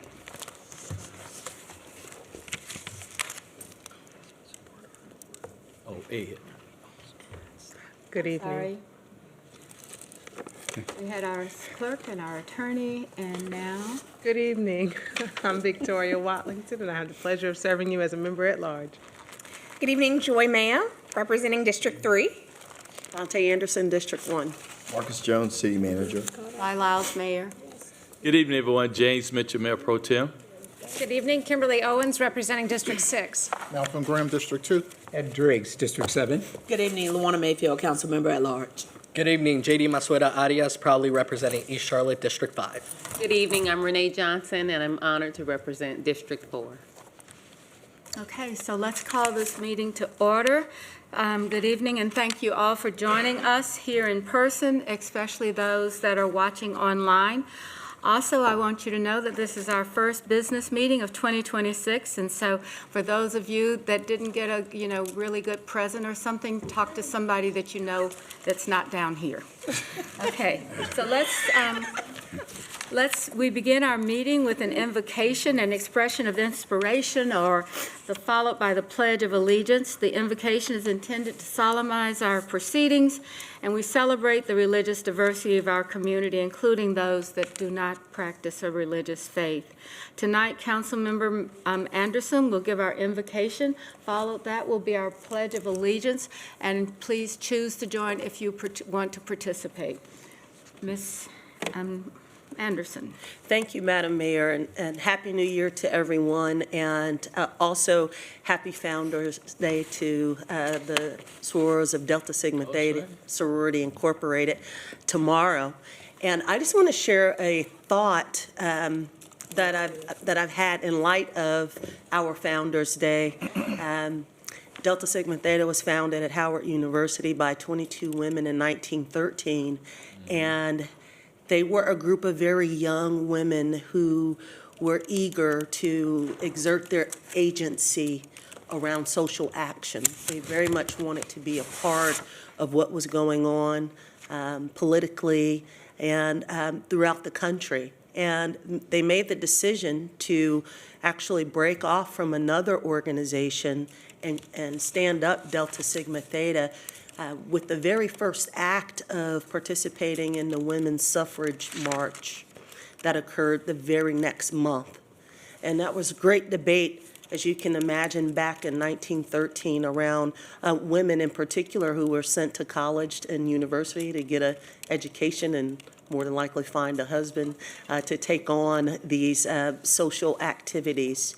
But they were very much driven by this, and it began a series of steps that lead us to today being an organization with over 350,000 women internationally. But I was thinking about that because I believe that, the times that we're in right now, we are surrounded by people who want to exert their agency around what's going on in our country and around the world, in our communities. We are surrounded by people who want to be a part of a broader action and a broader sense of community, sisterhood, brotherhood, fellowship. And I put that charge to all of us as we jumpstart this new year to think about how you can exercise your agency to move things forward in your neighborhoods, for your neighbors, for your church family and others. And it's also not lost upon me that, this act that was taken by these 22 women was done so during the time of Epiphany. And as you look at the liturgical calendar, Epiphany is all about the manifestation of the divine. and we exercise the Epiphany season for the first 6 weeks of the new year as it leads up to Ash Wednesday. So this is a window of reflection around how you can exercise your agency to manifest how your thoughts and your convictions and your values will take place in the community that we call Charlotte. Thank you. Thank you. That was wonderful remark. So if you would like to stand for the Pledge of Allegiance. I pledge allegiance to the flag of the United States of America and to the republic for which it stands, one nation, under God, indivisible, with liberty and justice for all. Thank you very much for your participation of this. Now we're going to move on to our public forum. I would like to thank all of you for joining us, and on behalf of the entire City Council, I ask that the speakers and the audience members are civil and that they are able to address the program, but do it in a way that helps all of us understand what we're doing. So let's think about being civil as well as being courteous for the use of language. Speakers are encouraged to address council and should refrain from responding to audience members. Likewise, audience members should be courteous to each speaker and not yell out or interrupt them. We want to ensure that everyone has the chance to be heard. And since there are more than 10 speakers, each speaker will have 2 minutes to address council, 3 minutes to address council. And now I'd like to call on our very first speaker, Hannah Davis. Ms. Davis.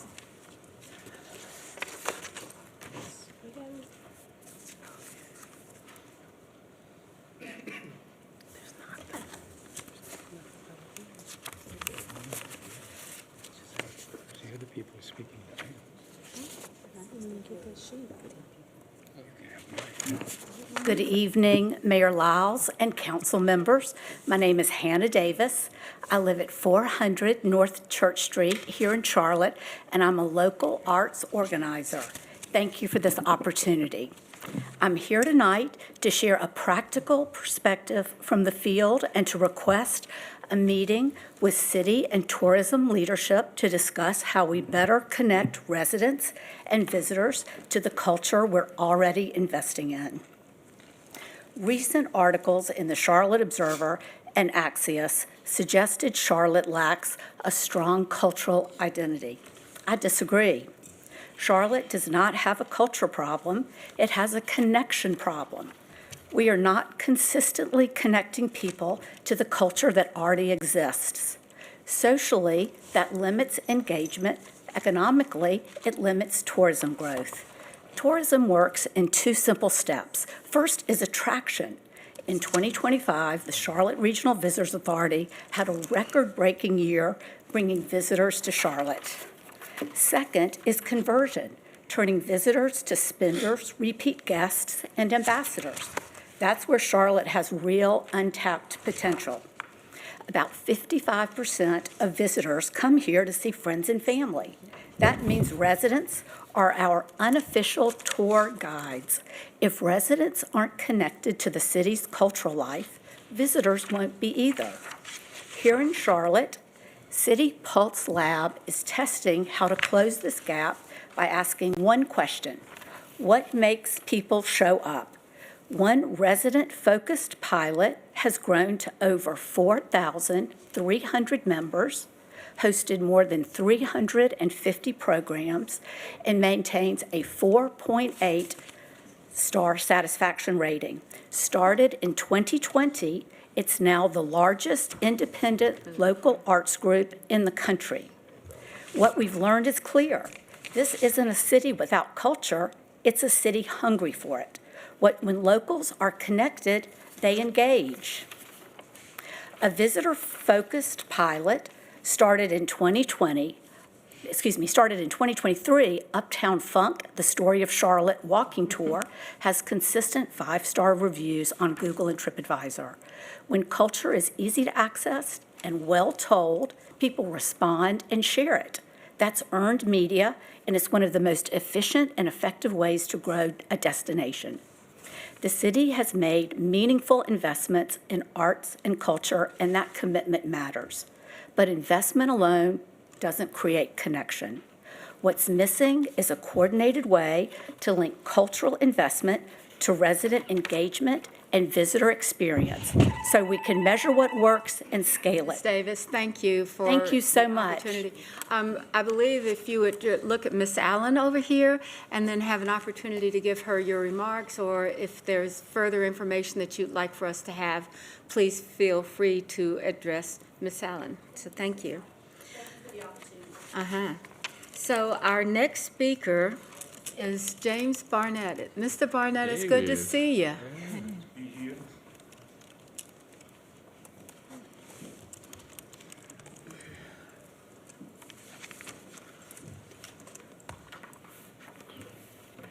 Good evening, Mayor and council members.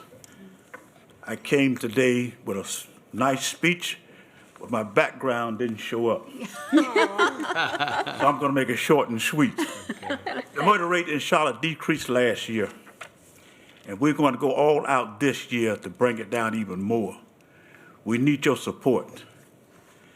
We have support of a few of you on the council, but we need it. We need more people standing up with us. There are people in the community that are ready to move, but we seem to be so, I don't know what you call us. They don't seem to accept us because you don't accept us. It seems to be. Nobody knows that the mayor has given donation to the crusade. We need you out there, Mayor. Dimple, we need you out there. Mayfield, we need you out there. All of you, we need you to stop and stand with the people. We're looking at Black History Month. We're going to go all out to decrease the murder rate in that month. We have invited Dottie Peoples and the Mighty Clouds of Joy to meet us at the Park Church. We're going to have a knockdown, drag-out gospel program there. Okay. We invite you to be out there with us. On February the 1st, we're going to be having a special press conference to announce the event for Black History Month. And we said that Charlotte is a city fighting back. I haven't been as active as I should have been, but I'm getting energized now, coming back, and we need you out there. We're going to win this. We're going to show some love in the city of Charlotte, and thank you. And I apologize for not having that speech that I had planned to bring to you. God bless you, and keep on walking by faith. And thank you for your support you've given. We're going to win this battle. Thank you. Amen. Thank you so much. We need that kind of optimism from people like you. Thank you. Our next speaker is Lennon Caro.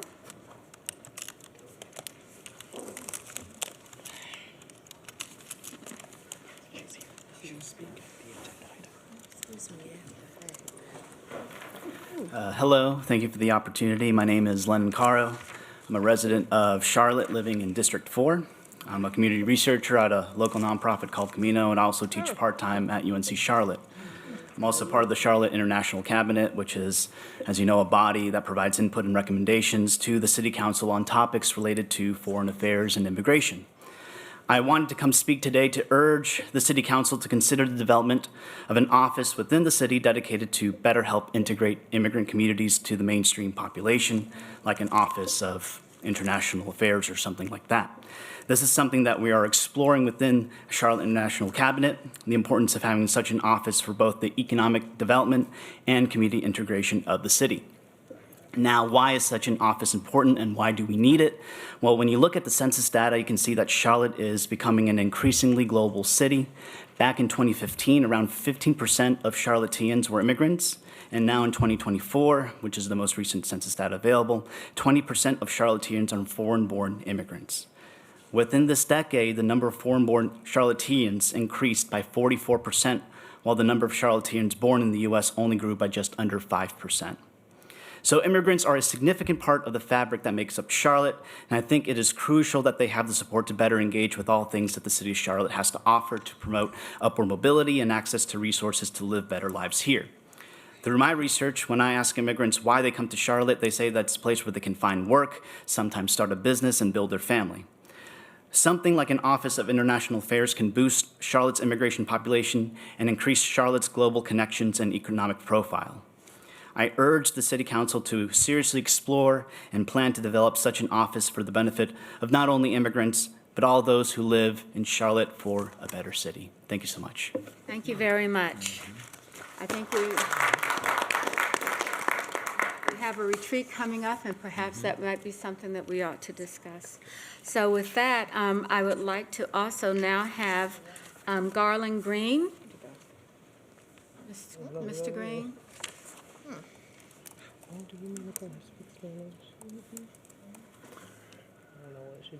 Good evening, Garland Green, resident of South Charlotte. I've come today to talk to you about managing growth in court. Again, please go out there and look for yourself. Thank you. All right, we're now going to, thank you very much, Mr. And come back again, please. Okay? Okay, thank you very much. So, and now we're going to have the city manager's report. Thank you, Mayor, members of council. Tonight, I just have one item, and it really came out of the Jobs and Economic Development Committee meeting last Monday. There was wanted some clarification and some discussions around two programs.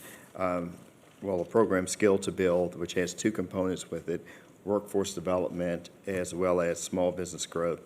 And so with that said, I'd like to have our director from Economic Development, Shaw, and our director from the Office of Workforce Development, Danielle, come down and give the entire council a little bit more information where we're at with that.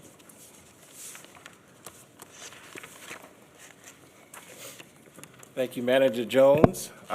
Good evening, Mayor, Council, members of the public. Shahid Rana, Director of Economic Development, and I have with me Danielle Frazier with the Office of Workforce Development.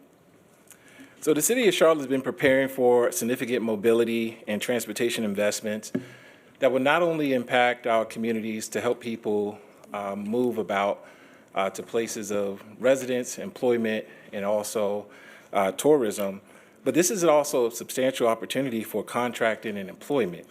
And with that, we have what we call the Skill to Build initiative that has small business readiness and also workforce readiness. And as a part of this initiative, as a collective unit between economic development, workforce development, and also procurement and CBI, we've been strategizing on ways that we can get the local economy prepared for this opportunity that's ahead of us.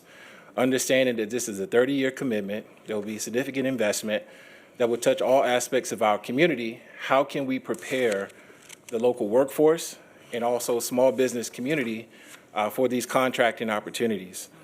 So with small business readiness, we broke this down into 3 phases. The first phase will be a curriculum development. One of the things that we've talked about internally and also as a best practice is to actually create a curriculum that prepares small businesses in a few different core areas. That's business readiness, financial preparedness, certification and bonding, bid preparation, project management, and a few other skills. Phase 2 would also include the facilitation of that curriculum by a nonprofit in which we will go out for a grant. And then phase 3 will also be the actual business engagement. With phase 1, we issued out an RFP.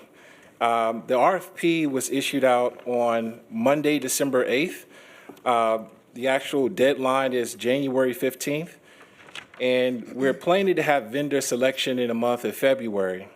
To date, because the actual bid is not closed, we've had 107 people attend the non-mandatory pre-proposal meeting on December 18th, and that did not include city staff.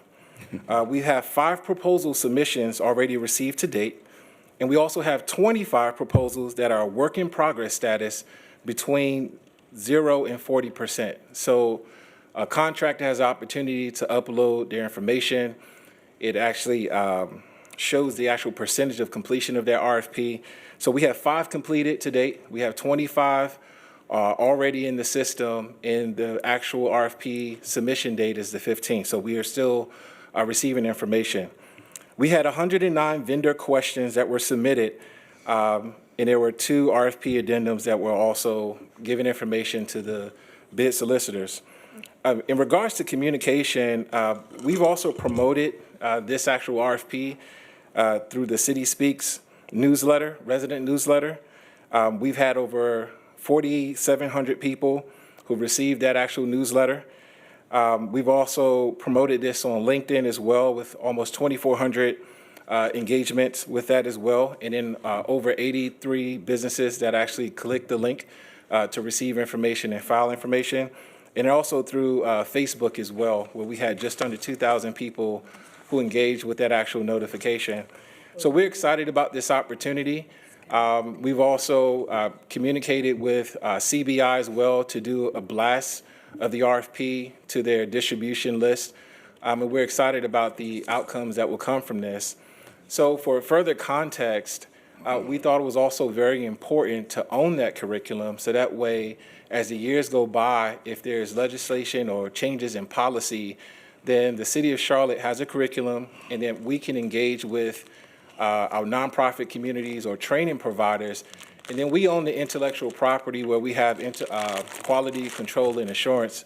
The last thing we want to do is have misinformation out there where we engage with several organizations and people on the east side are receiving different information from people on the west side, or one particular provider is sharing something a little bit different from the other. Because this has to deal with procurement, we want to make sure that all of our T's are crossed and our I's are dotted, and then we own the intellectual property for 30 years to come.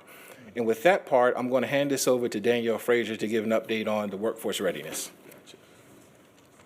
Thank you, Shaw. Good evening, Mayor, Council, and Manager. Happy to be here to share an update on our workforce readiness grants supporting our Skill to Build program. As Shaw mentioned, we had some, I'm a little shorter.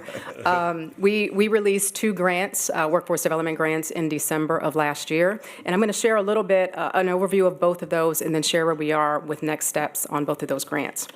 And so our first grant that we released was for talent development. And so our talent development grant was to support education and training programs geared toward preparing talent for occupations in construction and skilled trades. So a little bit of information about that grant. It was totaling $1.2 million, and that's to support up to 4 to 6 organizations, up to $250,000 each. That grant was due January 9th, which was last Friday. We received 21 questions that we answered through that process. We had 2 virtual information sessions in December. We received 15 letters of intent, and ultimately we received 11 proposals.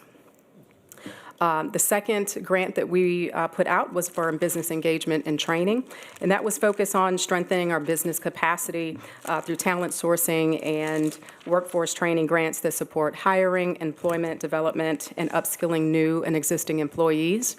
A little bit about that grant. That was a total grant funding of $900,000, and that would be to one entity. The justification of issuing one grant is to help streamline our employer engagement participation by having one entity serve as a central organization to coordinate, be the business liaison with employers to help coordinate and align that talent development those talent development opportunities, reduce duplication of efforts, and simplify our relationships with our business partners. That grant was also, those grants were released on December 8th, both of those, and that was also, the proposals were due on January 9th. We received 5 letters of intent. We also had 2 virtual sessions for those, and we received 27 questions that we answered. And ultimately, we received 2 proposals for that grant. So I'm going to share a little bit about next steps and how we're going to move forward. So after the review of the number of proposals that we received, we've identified some next steps.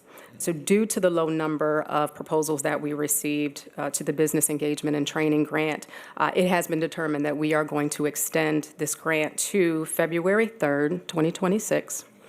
And while we're confident with the number of proposals that we receive for the talent engagement or talent development grant, we are going to extend it as well to February 3rd just for consistency purposes. And so those 2 grants will be extended to February 3rd. Little bit about what will happen next. Council, you will receive an email with the grant opportunities this week. We would love your participation in helping to share with your networks. We will also update you in this week's communication roundup as well as you will receive it in your council memo packets. And so please share with your networks. The Office of Workforce Development will still continue to work closely with the CorpComs to extend our due dates on all of our digital communications, and we will repost on social media, and we'll also leverage additional outlets such as the Nextdoor app. Although CBI is primarily focused on private sector entities, we will partner with CBI and ask that they share the grants with those applicable organizations that may be eligible to apply for our grants as well. We're going to also do another ecosystem survey. We've sent this to over 50, I believe 53 total organizations across our county, but we're going to do another scan of that list to see if we've missed anyone, and that we will resend that information out through our distribution channels. So we hope that, we're also going to share with the county, and so that they can share through their outlets as well. We're hoping that by extending the time, we will be able to get a little bit more grants, especially on the business engagement one, and have more to select from. And so with that, I will pause and we'll answer any questions. Thank you. All right, Mr. Jones would like to speak. Thank you, Mayor, members of council, and thank you, Shaw and Danielle. I'm not sure that you woke up this morning knowing that you do this presentation, so you did a great job. So I'd like to do just a little bit of framing, which I think is extremely important. So let's go zoom out a bit and think about a $25 billion 30-year mobility plan and that $25 billion economic impact that happens to the city, the county, the biggest, I would say, economic development project in our history. And it's great to have the chair of the MPTA here also, because part of what we try to do as a city is to make sure that we did a gap analysis, because we're talking about jobs and the ability to scale up businesses over a 30-year period. So we did the gap analysis, and there are capacity issues over time. And so if we get this right, as we get it right, there's opportunities to make sure there are jobs for our residents, as well as opportunities for our small businesses to scale up. So I zoomed out because I think that's extremely important. Now we're getting to the point of making sure that we have the framework in place to deliver on that concept. So over and over again, even at the annual strategy meeting, you'll see them again, and we'll continue to talk about the opportunity that's here. And it's just not that the 1% sales tax got passed in November and we started from scratch. We've been working on this for a couple of years. Okay. All right, let's see, I believe I'm going to start this way. I think Ms. Watlington had her hand up first. Okay, thank you. I've got a few questions. Thank you. I know that this has been, as you mentioned, some time in the making. I know that I've had some discussion with you all, and so I'm glad to see now that you're able to start socializing the work that you've been busy doing. I just had a couple of quick questions. The first one was, can you repeat, Shaw, the plans or the phases, the components of each phase for the grants that you were discussing? Sure. The first phase is an RFP for curriculum development, and that deadline is January 15th. And then phase 2 will start this fall. So once we actually select a vendor, there's the curriculum development. We will run basically a staggered, not quite parallel path, but as the curriculum is being developed, we will engage with an RFG, a grant opportunity, for nonprofits and organizations in our community to facilitate the curriculum. And you said the curriculum included business readiness, bid preparation, financial. Can you hit those once more? Sure. Business readiness, financial preparedness and access to capital, certification, bonding and insurance, bid preparation, contract readiness and RFP response, bidding process, and what we call how to do work or business with the city, and then also project management. And this will be basically a la carte, understanding that not every business needs to go through a course. Some people just need the information on where to apply. So a part of the multi-phase approach is phase 1, where we have the curriculum. Businesses that want to ramp up or reskill or pivot or endeavor upon these mobility opportunities can learn how to. And then the last part, which is phase 3 in engagement, will be for the businesses who are already ready to bid on opportunities. They just need to know the information. That's what we'll partner with Danielle to have workforce dollars. So businesses who need to scale up in employees, there'll be a little bit more of an a la carte opportunity for businesses to engage with the city of Charlotte. Awesome. And then you spoke a little bit about giving folks time to ramp up and scale up and hire employees and whatnot. Have we thought about what that timing specifically needs to look like after each one of these future RFPs goes out, and what that distribution of funds connected to the grants really looks like in terms of speed of delivery? So once you receive a grant, to actually be able to receive the funds to then mobilize to be ready for the RFPs in time, have we thought about what that cadence looks like? Yeah, we thought about that. So with the actual curriculum we'll have done in the fall, and then towards the end of this calendar year, we'll engage with an organization, and that should really tee us up for when funds are out and when we're really prepared for transit projects. But we also understand, as the manager mentioned, we've been gearing up for these type of opportunities because strategic investment areas are having projects that are happening today. So that's where the engagement piece comes in for organizations that are already prepared to bid on projects. That's how we engage with CBI and becoming a registered small business. That's where Danielle comes into play as well, with connecting those businesses with already existing ecosystem partners. So it's not as linear. There's kind of several stages of this, and we're just trying to be as flexible as possible in building the infrastructure for 30 years while also taking care of business today. For sure, for sure. Taking a look at, you mentioned today and the future, I'm curious, just a quick look back. In 2025, then this question is for Director Frazier. Can you speak at all to how many job placements we saw as a result of our training partners programs last year? I can, but I don't want to misquote. Okay. And actually, you all are due for an update, and so you should receive that within the next few weeks in one of your memos. So yes, we have it, and you will have a lot of data to review. I just don't want to misquote.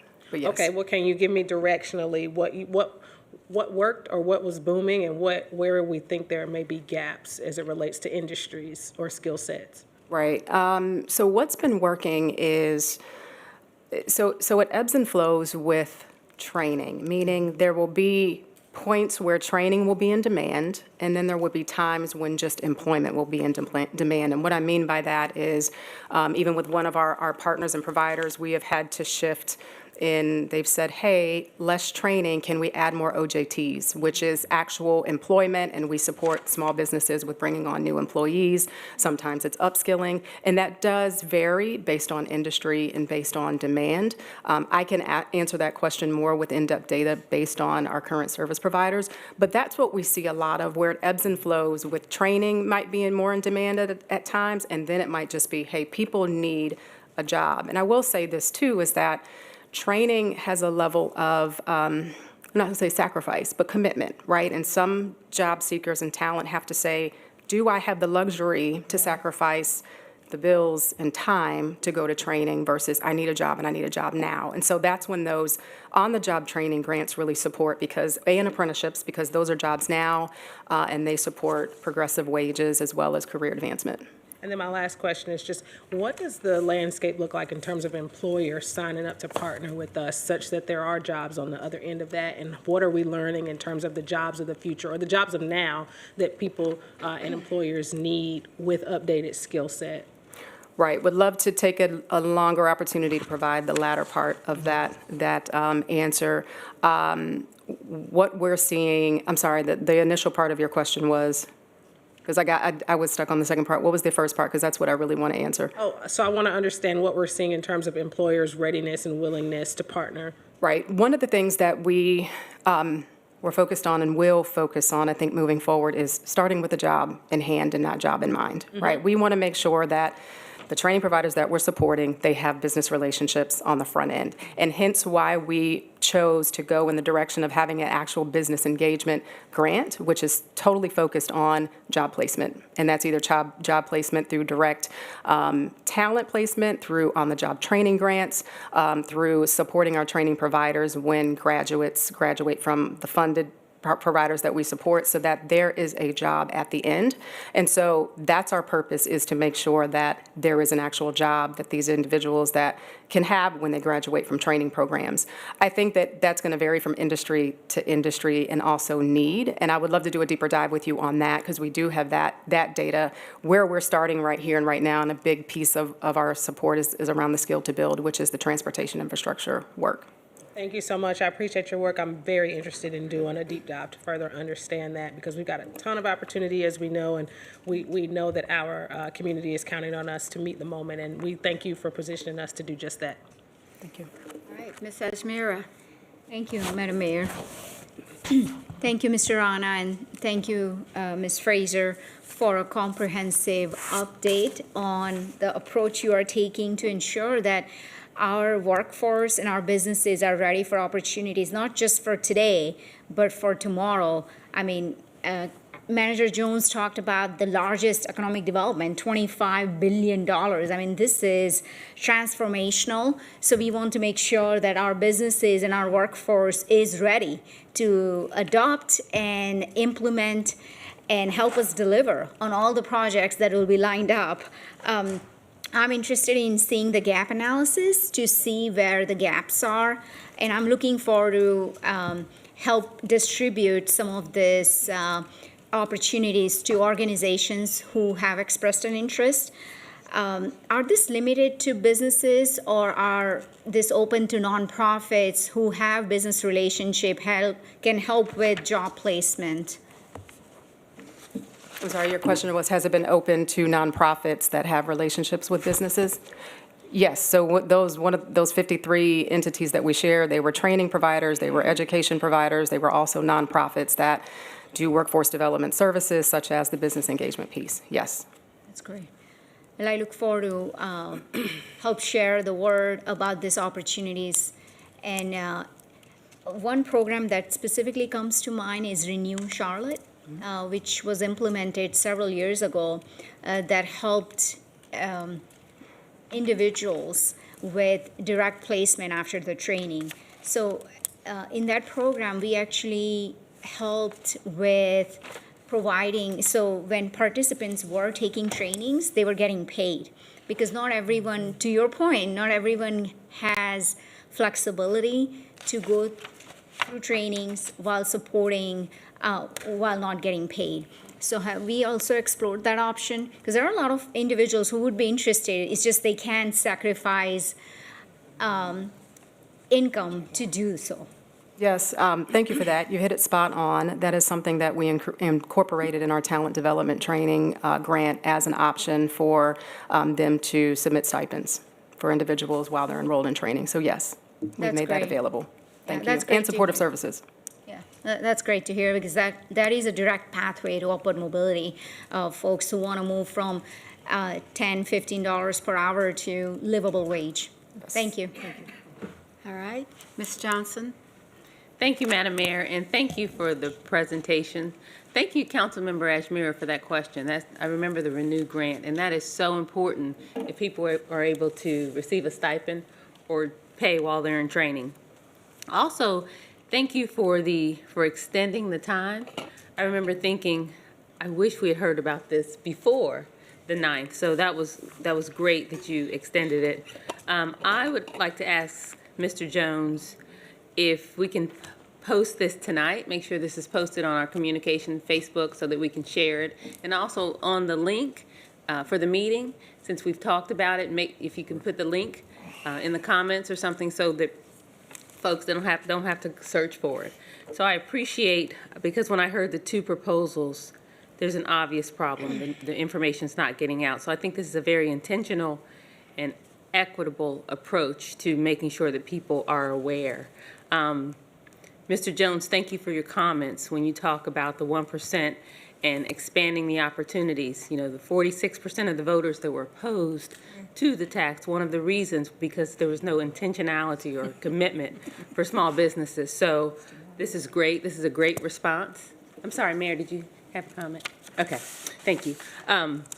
Also, I think this is important because even earlier in our meeting, there was a building and grounds maintenance services and the towing services contract where there weren't any minority responses. And we know that they're out there. And many times it's because the businesses don't have the capacity. So I think this training is so important in us putting our action toward our goals. So I appreciate the proposal and I look forward to seeing more about it. Thank you. All right. JD? Thank you, Madam Mayor. Thank you both so much for your report last Monday and the call out back today. More so comments is please do engage on-the-ground partners and helping identify them and reaching out to them, such as the chambers, and ensuring that these RFPs and grants are distributed equitably to our community. Additionally, I would just a slight concern about the curriculum piece, knowing that not all small businesses are the same, and this is something we spoke about in our last committee meeting, where sometimes this holistic approach to small businesses does not fulfill all of the demands that small businesses face, and the small businesses in East Charlotte, West Charlotte, North Charlotte, South Charlotte all look differently. So I would just consider what that curriculum looks like and make sure that it's flexible when you're doing these trainings. Thank you. Ed Driggs? Thank you, Madam Mayor. I'm very happy that we're doing this. During the whole campaign for the sales tax, I heard a lot of misgivings about it, and I think there was distrust just because there were things we weren't able to answer yet, and I was hopeful that as we went forward, some of those people that weren't there understand that this was actually a good thing to do. I think we have a responsibility to prove that to them, and this is a critical step. My question is really more of a macroeconomic nature. We are talking about a huge infusion of public spending into the Charlotte economy, and if you go all the way back to FDR, you know that that's a stimulus. One thing that I would like for us to think about is kind of a macroeconomic analysis, like what kind of manpower does it take, what resources does it take, what constraints are we working against, and do we have input from employers and industry participants as to how they think they might meet the demand? They're going to have to get people to come here from somewhere else. We do not have the manpower in Charlotte right now. The manager alluded to kind of constraints. As we look forward to the development of the plan, I think, in fact, during the time that we were talking about the plan, it became clear that some of the things that were proposed could not be done because there wasn't the capacity. We just didn't have the capacity. So the modeling had to then adjust for that. So as you consider what you're doing, what new manpower and what training, and in other words, what's our target in terms of the labor force we need, and how are we going about meeting it? I'd just be interested, not tonight, but in general, to have a conversation with you about that, and then try to think through implications, for example, for housing. If we have a big influx of labor in order to meet this, then that puts a tighter squeeze on our housing. And we're going to be in a position of having to reconcile priorities and make tough decisions. But that's my only comment. I'd like to follow up with you at a later date to think about that. But in the meantime, I just wanted to assure people, as I did during our campaign for the sales tax, that those who were not convinced, and many of them weren't opposed to that sense. I think there was an understanding that we had to invest, but they weren't convinced about how it was going to be done and about whether or not everybody would benefit. And I think our goal is to prove to them that it was the right thing to do. Thank you. Yes, Mr. Jones. Councilmember Driggs, I totally agree with you. One of the things that we've discussed, and Danielle, Ms. Frazier started this with our E2E program, where we're a pipeline from high school directly to coming to work for the city.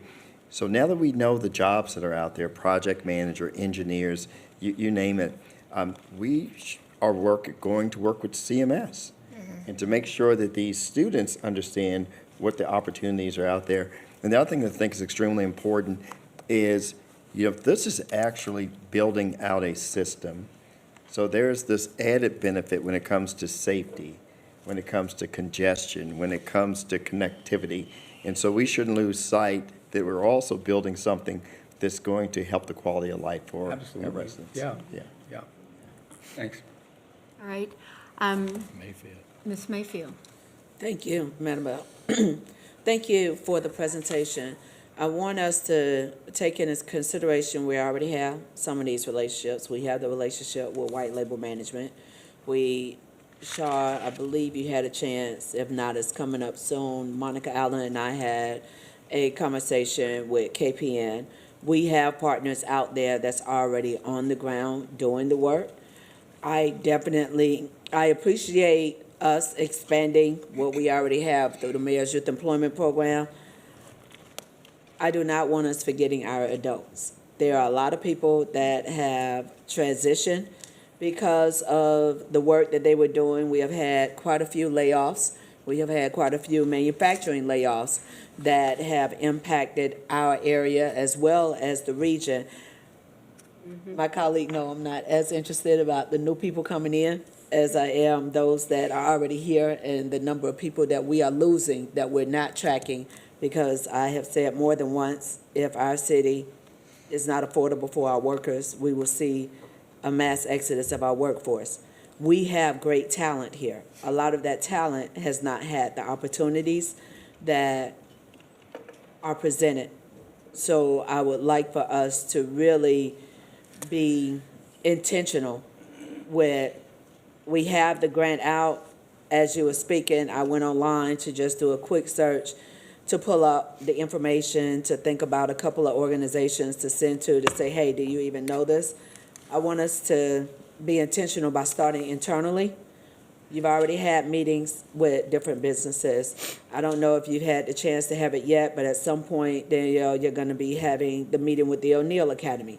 We have great organizations that aren't currently funded by the city, but are doing amazing work. And like the O'Neill Academy, for example, is the only one that actually has the certification for fiber optics. We know that that is something that is going to be with us for a while. So I don't want us to put a lot of energy thinking that we need to go find something that's already right here within arm's reach if we just go back through our Rolodex, for lack of a better word, and for you young people, we actually used to have cards that we wrote things in before we got into the internet. So go back through that for the conversations that you've had, even if you just do a 2-year snapshot, because we have some opportunities locally, and I'm always going to say, what are we doing for our taxpayers right here to show them where their tax dollars are being invested properly? The others will come. You are not my priority. That's just my reality. My priority are the residents that are here, that are facing challenges, that need to face opportunities. Thank you. She still uses a telephone book. I think that's around anymore. Okay. So I had the opportunity over the weekend to meet with the people from Scout, the people that are building these fun cars. I don't know how much fun they are, but they're expensive. I know that. But one of the things that they did, and this is just something, as Ed and Luana have mentioned, this is where we have to step up our game. So when I was there, the first person that came up to me was the woman that's making possible their job opportunities, and she was talking about high school kids and how do you get there. They were saying they did not want people to build these trucks without having the opportunity for young people to participate in it. So I would hope that we continue, as Ms. Mayfield said, that we work together with people, and especially when we get our new businesses in. I did get the card, I just didn't bring it in tonight, but Danielle, they were very serious about the number of people and how quickly they've already got 3 plants. I mean, amazing like that for cars. So let's just figure out how do we work with people so that everybody can find some place that they want to be. And I think that's really one of the things that we have to do as a city, is to make sure that people understand that we are doing this, but more importantly, we are doing this with a lot of other people, and there are choices to be made. So thank you for what you're doing right now. Oh. All right. Let's see, we went around on this side, so I guess. Were you going all around? I didn't know. No, I think wasn't trying to nobody jump else was, I mean, Mr. Graham did not raise his hand. Anybody else on this side? I have commentary from the city manager's report, but if you have something specific to Yeah, this I just issue? wanted to make a comment and ask a question here. First of all, excellent work. I was at the event on December 9th, and there was a lot of really good engagement in that room, a lot of excitement around specifically the strategic investment areas projects. If I said that the right way. The question I have is around the retention of the IP. I love that concept, that we want to retain our IP in this process.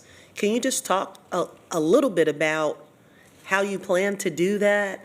You know, if this is something unique that other cities are not doing, or you've seen it occur at other cities, but I'm very interested in the retention of this IP around this process and how we keep it and maintain it in a way that's easily accessible. Absolutely. Well, thank you for your question. The idea of owning the intellectual property for a training curriculum, this goes by experience. Oftentimes, municipalities are rebidding every year for grant solicitations, and with transportation and how it changes, I mean, we have self-driving cars now. So what does our training look like, and what does SIAS look like with innovation that's happening? And to have stale data and training curriculum wouldn't set our businesses up for success. So that's number one. Number two, roughly 50 to 60% of the training curriculum can be applied to other aspects of procurement. So part of the team of teams approach and horizontal approach that we have at the city is Team Charlotte. So if we have a curriculum that's being utilized primarily in FIRST through mobility, that's something that procurement and CBI can also use for other aspects of our business. So when it comes to becoming a registered business with the city, contracting and procurement, bidding opportunities, some of your what I'll call evergreen content that doesn't change depending on the regulation or the bid opportunity, we can use that intellectual property in that curriculum for other aspects of business with the city as well. So we're looking to see how this could be a little bit of a Rosetta Stone for us, and how multiple departments can use this training curriculum with some adaptations depending on whatever the opportunity is. But we're trying to be wise about how we share information. Last but not least, what we're doing here is more on the innovative side. And to one of the comments earlier, having a curriculum and we owning it, and then us bidding this out again to other training providers or community organizations, that's where you can get the local flair to it. That's when you engage with multiple organizations. But the main thing has to be the main thing first. And we have to make sure that we have a little bit of quality control and assurance on what's being shared out there, because just through bidding opportunities, there's a lot of misinformation. And sometimes what we see in, on the business world when it comes to procurement, guess what's going to happen next year? You're going to have these business gurus on social media telling you how to obtain government contracting, sign up for their $2,000 e-course, and they're giving you the wrong information. So part of us owning the intellectual property is protection for our small businesses as well. Completely agree, and really, really like the concept. I'm not sure how you're going to go about the process, but I just would encourage you to think about the technology backbone that you're going to use to even jumpstart this process. Because if you don't give the right amount of thought and preparation to that up front, a little bit later down the runway, it can become a hindrance because technology is moving so fast. So you want to make sure you're choosing the right platform with the right bolt-ons that you can scale as we move forward. So really like that concept, and I commend you for it. The other piece about the talent planning and the pipeline is absolutely CMS schools, 1,000%. But don't forget about our universities that we have here. We have so many wonderful students who are coming here to learn. In UNC Charlotte, just for an example, really about to become the largest university in the North Carolina university system. How can we tap those young people coming directly out of school into either internships, between junior and senior year, and then bringing them on directly out of graduation? So just something to think about with our 4 universities, 4 or 5 that we have here. Can I make a Thank comment you. real quick to that? Yes. Just had a meeting actually last week with Chancellor Gaber to talk about how we can expand our internships and ultimately lead to employment. So we're thinking about it from a higher ed, from a K through 12 standpoint. And again, this is not just us, right? It's a community. We have to partner with all of our partners, and so we're starting that work now. So thank you for that. Thank you. I just want to wrap it up. All right, Mr. Mitchell? Madam Mayor, thank you, and for all members of council, thank you for the great question. And staff, thank you so much, because we had a great discussion at ED and Workforce meeting. And City Manager, thank you for giving us an update, and looking forward to success and how we now will be engaged to make sure we can assist you with the February 3rd deadline. So thank you, staff. Thank you. So I wanted to park a bit on the city manager's. Sorry, Ms. Owen. On the city manager's report, and I don't think it's a huge departure from what we've been talking about, because I am hearing my colleagues talk about quality of life. I'm hearing my colleagues talk about priorities of our residents, and I'm hearing them talk about mobility.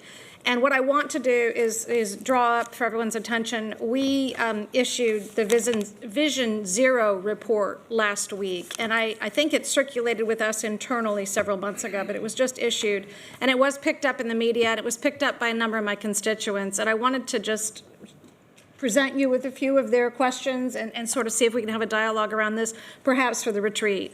But I'll be honest that I was a bit surprised since its release by what it showed. I'm pleased that I was able since then to elevate some chronic unsafe situations on Providence and Carmel roads. I've elevated those to Chief Patterson this week. But according to this report, there were 81 traffic deaths and 111 serious injuries.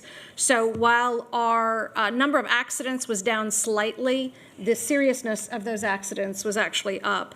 And I think it's important when we focus, and we have been focusing on public safety, and I've been constantly trying to shift the lens and not have it be uniquely on crime safety, but also on the safety of our streets. And we've got a big responsibility now, particularly with our new transit mobility plan and a number of the things that we're doing. But I just want to, again, escalate this Vision Zero and some of the accountability that we've already held ourselves to. Those numbers I gave, those aren't just numbers. Those are people, those are families, and those are families living with grief that shouldn't be part of their story. So I don't want to take away focus from the violent crime numbers, but I do want to widen that lens. The Vision Zero report says that protecting human lives takes priority over all other objectives of our road system. But what hit me hardest about the report was that speeding and improper vehicle operation are more than 60% of the fatal and serious car injuries, and that there is a known, it's called the high injury network. The high injury network is only 13% of our streets, but it is 80% of our fatal and serious injury crashes. Further, crashes involving people walking and biking are only 1.5% of crashes, but they're 29% of serious injuries and fatal crashes. So I have these questions for the city manager. I would ask for you to direct CDOT to treat these traffic fatalities and serious injuries as the safety emergencies that they are. I would ask if you can provide council and the public a high injury network action plan that lists these corridors and specific changes planned for each corridor and the dates those changes will be installed. And also I would ask, and this is elevated from a constituent, if when a fatal crash occurs, can we have a rapid response protocol so that the city can do something in the interim while we await longer-term work. And so you and I have spoken, and I'm impressed with the planning that has gone into a number of the various corridors that we are looking to improve with the monies that we get from the PAVE Act. But I just would ask that, that we all acknowledge a responsibility to the safety of our streets. I'm asking my fellow council members to help me prioritize safety, regardless of whose district a project is in. Let's not all just stick our hands out for, a little bit of the pot that's coming in, but let's help prioritize those things that are truly issues. So with that, I do appreciate you, City Manager. I don't know if you have an opportunity to respond, but thank you. We've got a lot of people. I know we have people in the audience too as well, and so would you mind, the idea of let's do what people came for, and then we can continue that discussion, or even take the time to figure out when it might be possible for us. Tell me So what your Mayor, are you suggesting for the manager's report, we pause it to go to this part? Because I think I know mine is in alignment with my colleagues on the manager's report, since we are Yes, getting that's what I ready was to come saying. into the retreat. Do we want to have the group as a manager's report? That's correct. And then follow through with having our people that are here for the leased property. And it's up to you guys, really. What do you want to do? Maybe pause. That is I'd like to proceed with the manager. I'm sorry. But Dimple, I was thinking if we can just quickly go around the dais, and because this is definitely one of the high priority items we have all right, received. well, let's start with JD. Go ahead. Oh, well, What are we talking about I would now? suggest still quickly doing to cap it maybe at 1 minute remarks so we can respect our audience members' time as well. Yeah. Because it's been an hour. Okay, we start, okay. Thank you, Ms. Owens. I agree with the manager's report. We've not talked about the strategic planning session. I did watch the meeting, the committee meeting where you all talked about the agenda, but one of the things I recommended was that we talk about strategic growth. And I think that is in line with what Councilmember Owens said. When you talk about Providence Road, we've been hearing complaints about Providence Road and the overcrowding for years. And so when I asked for the infrastructure meeting, it was to take a look at different areas. Maybe there are areas such as Mallard Creek and Providence Road and 160 and Mount Holly, Huntersville Road that we need to pause. So I agree, 81 fatalities, we as a council should find that unacceptable. I thought 21 accidents in 0.6 miles on Mallard Creek was unacceptable. In 0.6 miles, 21 accidents. People going 45 miles per hour, it's a death waiting to happen. So we do need to take a look at growth. I would like, on our planning agenda, to take a look at growth and how are we growing responsibility. I thought Mr. Green's comments were on point, and I think we need to really listen how we're growing in the city. Thank you. Hey, let's keep going. Thank you, Madam Mayor. Thank you, Councilwoman Owens, for bringing this to our attention. And I think I just want to applaud the mayor for separating the committees and making safety a priority this year. I would love Manager Jones to speak with staff at a greater length to update our Vision Zero dashboard. Currently, it's outdated. The data is hard to read. It doesn't seem very accessible to the average citizen. I would refer, and I think I've mentioned this to staff and colleagues everywhere, the Strategic Investment Areas dashboard is a great starting point. What Ed McKinney and staff did on that end was pretty impressive on how accessible that dashboard has been.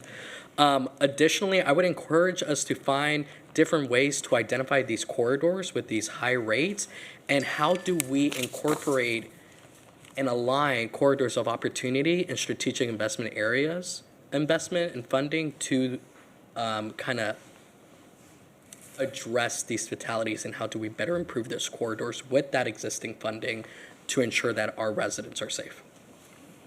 Thank you. Thank you, Madam Mayor. Manager, still on this same line, looking at the overlay of our infill developments that we have approved and the fatality impacts. Because some of this is also, we're looking at 2-lane roads, we're looking at areas where there aren't sidewalks, but we have approved a large number of developments in those areas, and the crash impact of those. Here's opportunity for us to look at our policy language when we're looking at the 2040 plan, the UDO, and the completion of the community area plans. Mr. Driggs? So I'll spend the first 5 seconds of my 60 seconds thanking JD for that suggestion. We need to recognize that the report enumerates a lot of actions that were taken, and things like speed limits and so on, that's nice. The fact is that probably major impact involves money, right? So as we go to deploy the resources that we have, we need to be very clear about that safety priority and how we're going to use the money. I know the work as Ed has done takes safety into account in his proposals, but he doesn't necessarily prioritize the proposals specifically on grounds of safety. So one thing we can do is just give precedence as we allocate the resources we have to areas where there are big safety concerns. Thank you. Mr. Graham? I agree with Councilwoman Owens with the request that she made to the manager. Ms. Owen, would you have any further? Nothing more. Ditto. Okay. Yep. Sanderson? Thank you, Madam Mayor. I agree with the comments that were made. You know, we were moving a bit fast earlier, but in our consent agenda, items 13 through 15 that we approved, there are funds that come from the Governor's Highway Safety Program. One of them, 13 specifically addresses Vision Zero areas where there's excessive speeding, of course, these car takeovers, the street car takeovers, et cetera. And so there's some funds there for overtime, because that is really, we really need to have our officers there in those spaces. We do have and staff has a very good layout of the high injury networks. I don't believe they're prioritized, but there is a really good snapshot. I'm sure they have to update it, but we have visited that over the last year or so. And I think, Mr. Manager, as we go into this budget cycle, I want to have conversations around things that we're not investing in. Because sometimes when we look at the things that we're not investing in, that will shed some light on what's falling through the cracks. And there might be opportunities. In fact, I know there's opportunity for us to invest in safety in a more robust, expansive way outside of purely law enforcement. We do a good job of that, and we can do more, but we do a really good job of that. But other things around where we're not investing in and how they have a derivative impact on public safety. So that's what I'll be looking at as we go into the budget season. Thank you. Ms. Mayo?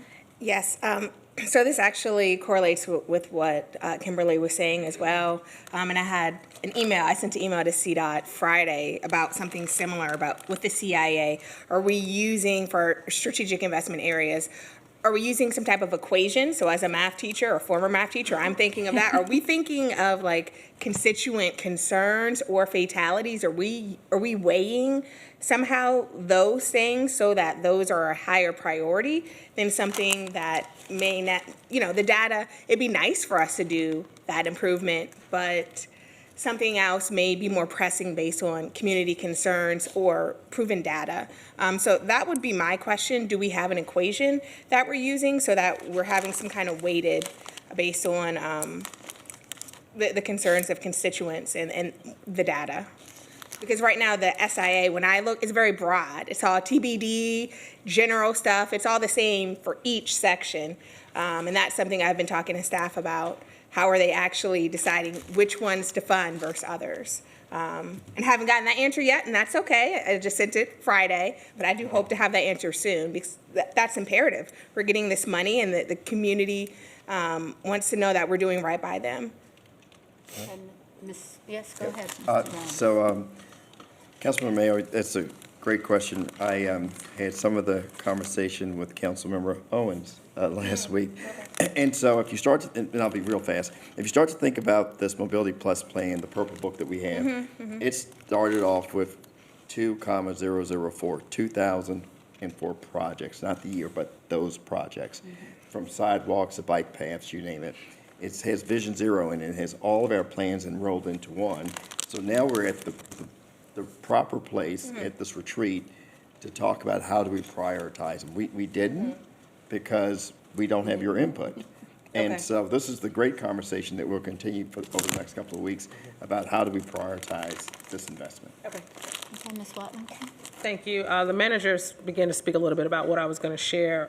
In addition to that, there was criteria that identified the original strategic investment areas in the first place. So there is math, if you will, or at least rankings that undergird the overall vision.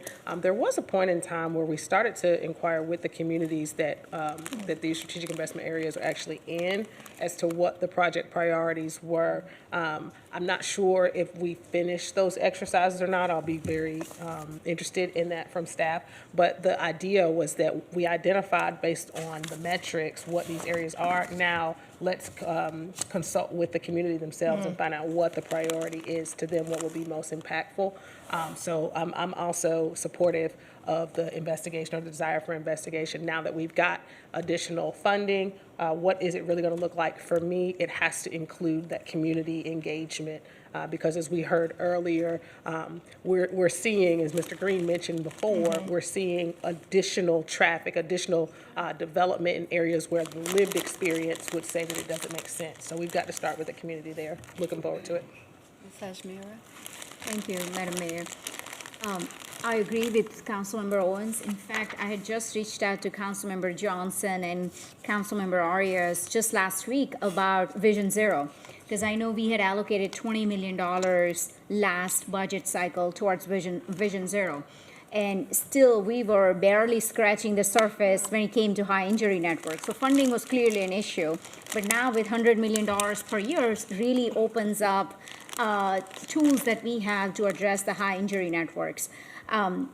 So I agree with some of the sentiments that were shared by my colleagues. I think certainly we need to prioritize immediate funding for high injury networks because we know majority of the fatalities, traffic accidents are happening in those high injury networks. And we need to update the list because I do have a list from past 2 budget cycles. But there have been several more fatalities that have happened since then. So we need to make sure that list continues to stay up to date because Harris Houston neighbors have been reaching out for past 10 to 15 years. Yeah, 30 years, way before my time on the council, and still have not gotten their fair share of infrastructure improvements. And I read that in the Observer, and I flagged that and I said, we need to do this. Same thing with Albemarle and Shamrock. I reached out to, a community member had reached out, but that's another corridor that we need to look at along with Providence and others. Some of these corridors have waited for 20, 30 years to address traffic fatalities. I mean, this is a crisis. So I'm glad Councilmember Owens brought this up. Thank you. Because this is something we need to address it, have a roadmap right away with the funding that we have now, finally. So that's all I have. Thank you. All right. Is there anyone else that has a remark or a request? I just say that, you have an HOA, and boy, when you go to the meetings and they start talking about traffic and the races that I think people believe that we're doing, and I think that this is something that's really important to begin to think through. It's going to be important. Lots of people.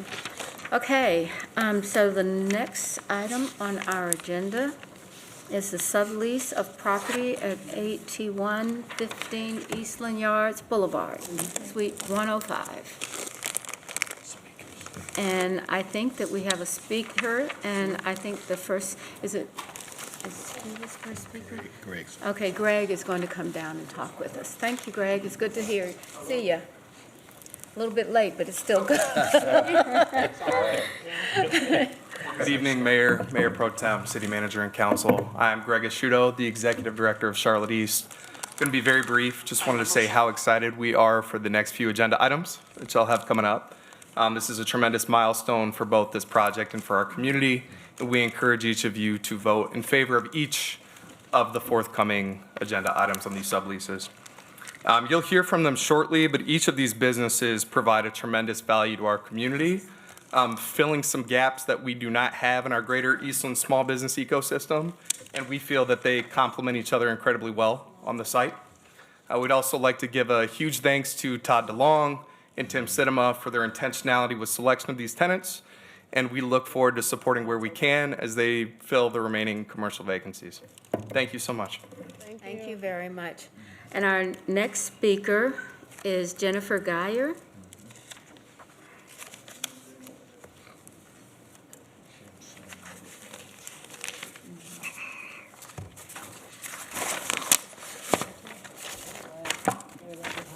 Good evening. Good evening. My name is Jennifer Geyer, and I'm a proud Charlotte native, co-owner and co-founder of Rumbao Latin Dance Company. We have served the Charlotte area for the past 12 years. We provide classes, performances, events, and cultural programming for the city of Charlotte, serving thousands of students from all ages and backgrounds. We're really honored to be considered for this Eastland Yards leasing project, as we believe it'll help us expand our services to kids programming and senior citizen programming as well. We believe we can activate the ground floor at Eastland Yards, as well as the park that's going to be there, and provide significant programming for this area and for the community. Some of the city goals that were stated was activating the ground floor, complement will ensure a diverse tenant mix. We offer studio classes over 4 nights a week, weekend events, performances, and recitals drawing over 150 people each month. We provide cultural entertainment programming that serves both new residents and surrounding community. And we also provide culturally relevant Latin cultural programming that will distinguish Eastland Yards as a cultural destination, not just a residential development. Over the past 12 years, we've had partnerships with the Mint Museum for their cultural dance night, the Mint to Move cultural dance night, as well as worked with Carleton Talents for the Latin American Festival Havana Nights and community events, as well as Norsen Media for the Ola Festival Uptown, providing cultural programming. We've also worked with different corporate clients such as Bank of America, Wells Fargo, Truist, Ally Financial, Duke Energy, TIAA, Credit Karma, to provide Hispanic Heritage Month programming, and have done pro bono educational work with the Charlotte-Mecklenburg schools, including McClintock Middle School, Esperanza Global Academy, and Joseph W. Greer Academy.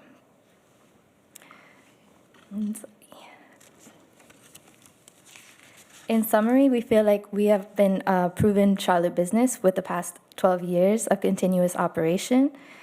We have been deeply rooted in the community and have decade-long partnerships with Charlotte's cultural institutions, as well as serving some of Charlotte's largest employers, as well as the pro bono educational work with the Charlotte-Mecklenburg schools, evening and weekend programming that activate the ground floor retail as well as the park, and have created a cultural destination that creates a unique sense of place. We are a collaborative partner committed to working constructively with the city, and we respectfully request City Council to improve the sublease resolution. Thank you very much. Our next speaker is Tim Sidema.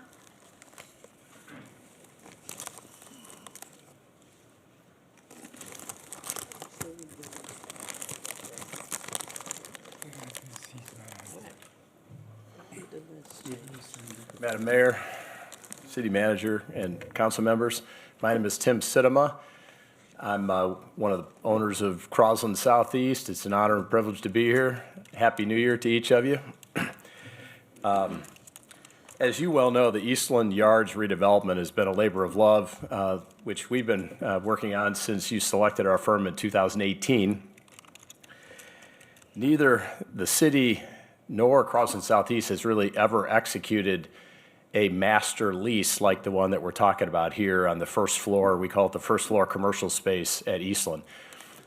It's probably worth noting that we really wanted to have some commercial space under the multifamily at Eastland because it sits across from the park that the county is building. We wanted to activate that street and just provide a lot more energy there. The private sector alone could not make the math work at all on that. So absent the public-private partnership that we did, there would not be first floor commercial space there. So thank you for that. I want to start with that. The work that we're doing with that first floor commercial space, we're trying to thread a lot of needles here. Obviously, it's paramount that we have a diverse group of entrepreneurs that lead businesses that contribute to the community. We also want to provide the much-needed amenities that the East Charlotte residents deserve. We also have to meet the needs of the specific spaces. And what I mean by that is we can only put restaurants, for example, in some of the spaces because of grease trap locations and access to industrial disposal and things like that. Some of the spaces have dimensions that don't lend themselves well for some uses or others. So we're managing all these disparate needs and constraints. The staff and we have been working for a year with this group of tenants.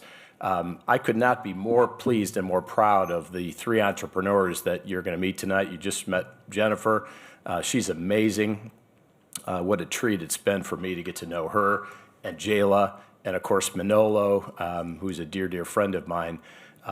I'm here to tell you that I have no hesitation or reservations at all about these 3 business owners. I would urge you to support them in their pursuit. I think they check all the boxes. These businesses represent about half of the first floor commercial space. So if there are any course corrections or adjustments that council would like to make, please tell us and we can move forward in the next round to try to incorporate whatever thoughts or concerns that you have. But in the meantime, I wholeheartedly endorse these businesses and hope you guys will as well. Thank you. Thank you very much.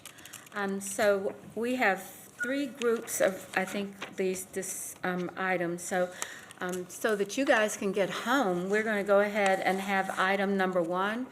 If there is a motion on item number 8 that's in your document, I need a motion for that one. Madam Mayor, I'm going to yield to the gentleman from District 5. What an exciting night. I want to entertain a motion to approve the sublease of city leased property located at 8115 Eastland Yards Boulevard, Suite 105 with Rambao Latin Dance Company, LLC. Second. Making that motion, right? Yes, I'm making that motion. Second? Everybody, okay, there's many seconds I've heard on both Okay. sides. So with that, is there any further discussion? Hearing no further, Ms. Sajmir. Yes, thank you, Councilmember Arias, for your leadership and for making sure that East Charlotte is not left behind. You started working from day one. I certainly appreciate that. For years, we watched empty land where that used to be active, connected, and there was life. Well, tonight we are finally turning that page, and this is not just about opening stores. It's about restoring dignity, opportunity, and joy to the people who live on the east side that have shown incredible patience and incredible resilience throughout last 10 years. And so tonight's decision is about giving East Side families, including mine, something we have waited for far too long, a neighborhood destination that we are proud to call home. So with that, I'll be supporting all 4 tenants. All 4. We only got one that we're voting on right now. I understand. I'm just saying I'll be supporting all 4 recommendations that's been made by the staff as well as the committee. And thanks to committee's work. That's all I have. Thank you. All right, Mr. Graham. Thank you, Madam Mayor. I too want to lean forward and to congratulate everyone for this day becoming a reality. It's been 2 years in the works for a wide variety of projects along the Eastland Yards. But this is, and I'm going to support all of them because it's the right thing to do. It's where we're at in the moment of Eastland Yards.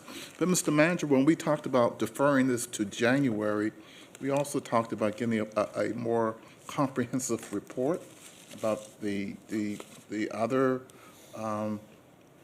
entity, which is the sports and recreation facility and the soccer fields, kind of know where we are with that. And so I thought that was going to be a part of this presentation as well. So maybe at the appropriate time, someone can kind of give us an update in terms of where we are with that, because that's like, this is great. But the other one is really the muscle, which is the recreation facility, the soccer fields. The county's already had their groundbreaking for their park.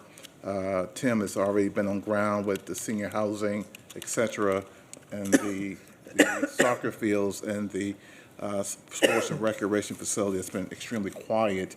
And I just would like to know where we are with that. Okay. All right. Ms. Anderson? Thank you, Madam Mayor. I too echo the sentiments of my colleagues around the excitement around this day, and we had a conversation in our committee meeting.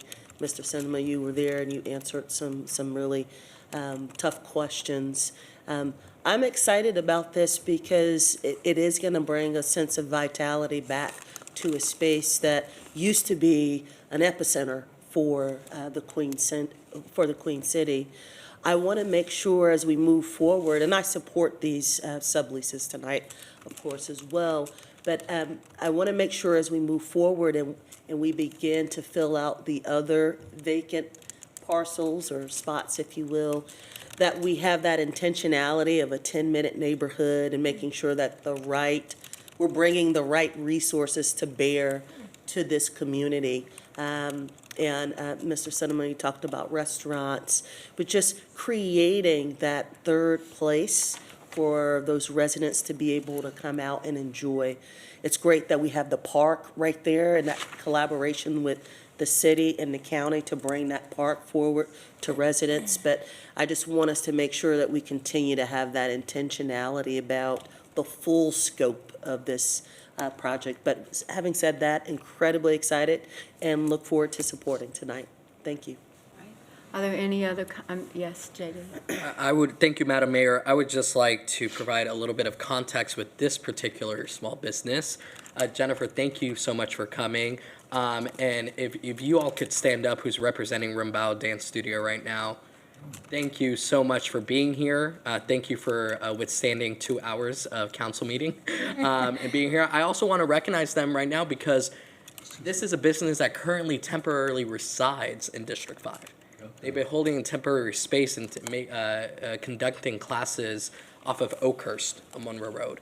And so it is a rare opportunity that we as a city are able to give these folks that have serviced our community and are members of the community for years and years a permitted home that they can now activate and facilitate. So thank you so much for being here and thank you for your patience. Thank you. Any further comments? Hearing none, we have a motion on the floor. All in favor of the motion, please raise your hand. I think that's unanimous, but is there anyone that wants to have another comment? No, just joking. Just joking. Yeah. Okay, so the next item is item number. Is there anyone that objects to it? Anyone objecting? Okay, let's go on. The next item is item number 9, a sublease of city leased property at 8115 Eastland Yards Boulevard, Suite 106. Greg, are you going to come down with us? Okay. Okay, sorry. Thank you. And Jayla, are you going to be speaking with us? Yes, please, come on down. Oh, Gina. Hello, everyone. Hello. Hello. My name is Jayla Alvarenga.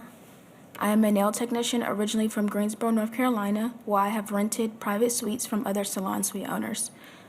Being a tenant firsthand has given me the experience, insight, and vision to understand what it truly takes to be a successful salon suite owner.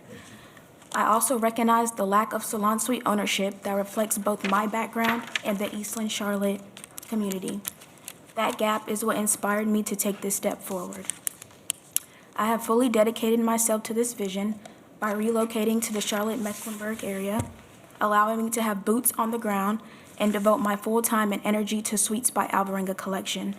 I believe I am the ideal candidate to fulfill Retail Suite 106, creating a space that will provide Charlotte small business owners with a true home for their business operations.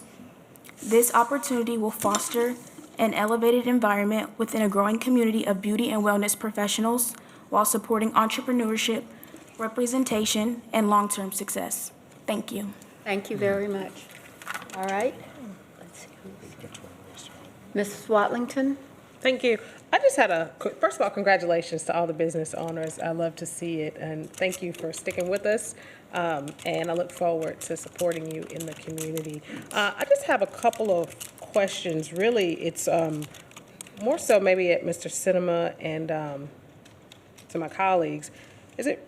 I love that these businesses are here, right? As I think future forward, we know that because we have an ownership stake that we're able to direct a little bit more in the future. I'm curious as to, has there been any conversation in terms of like a merchant association? I think about historic West End or West Boulevard and some of the other areas that have really wanted to rally around their small business owners and really galvanize formally through merchant associations. And I'm curious as to if there's going to be any interest or any willingness to support that. Charlotte East does. Charlotte East will do it? Okay, Yes. Gotcha. Thanks. They've already been doing it.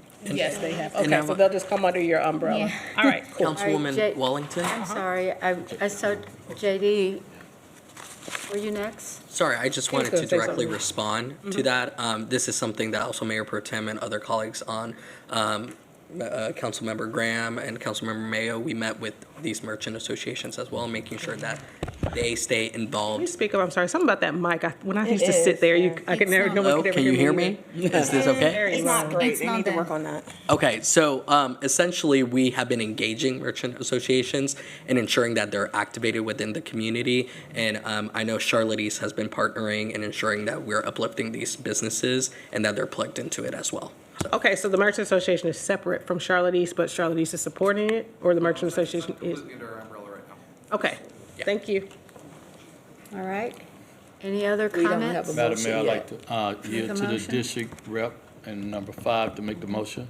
Thank you, Mayor Pro Tem. I motion to approve a sublease of city lease property located at 8115 Eastland Yards Boulevard, Suite 106 with Alvaranga? Realty LLC.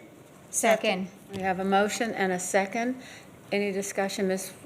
Mayfield? Thank you, Madam Mayor. So I believe we all received a letter that was in our packet, and we have been having we have invested millions in the redevelopment of Eastland. And as Mr. Cinema mentioned, this is a 7-year conversation that has been happening. I am going to reiterate what I shared in committee, because I do have concern with, one, it being Salon Suites. I'm not saying that that's not something that could be beneficial for a business, but as this development is growing out, that's something that could come later. Initially, during the research, they're headquartered out of Greensboro. I asked what has been our local outreach. Well, we have instituted language regarding our street vendors.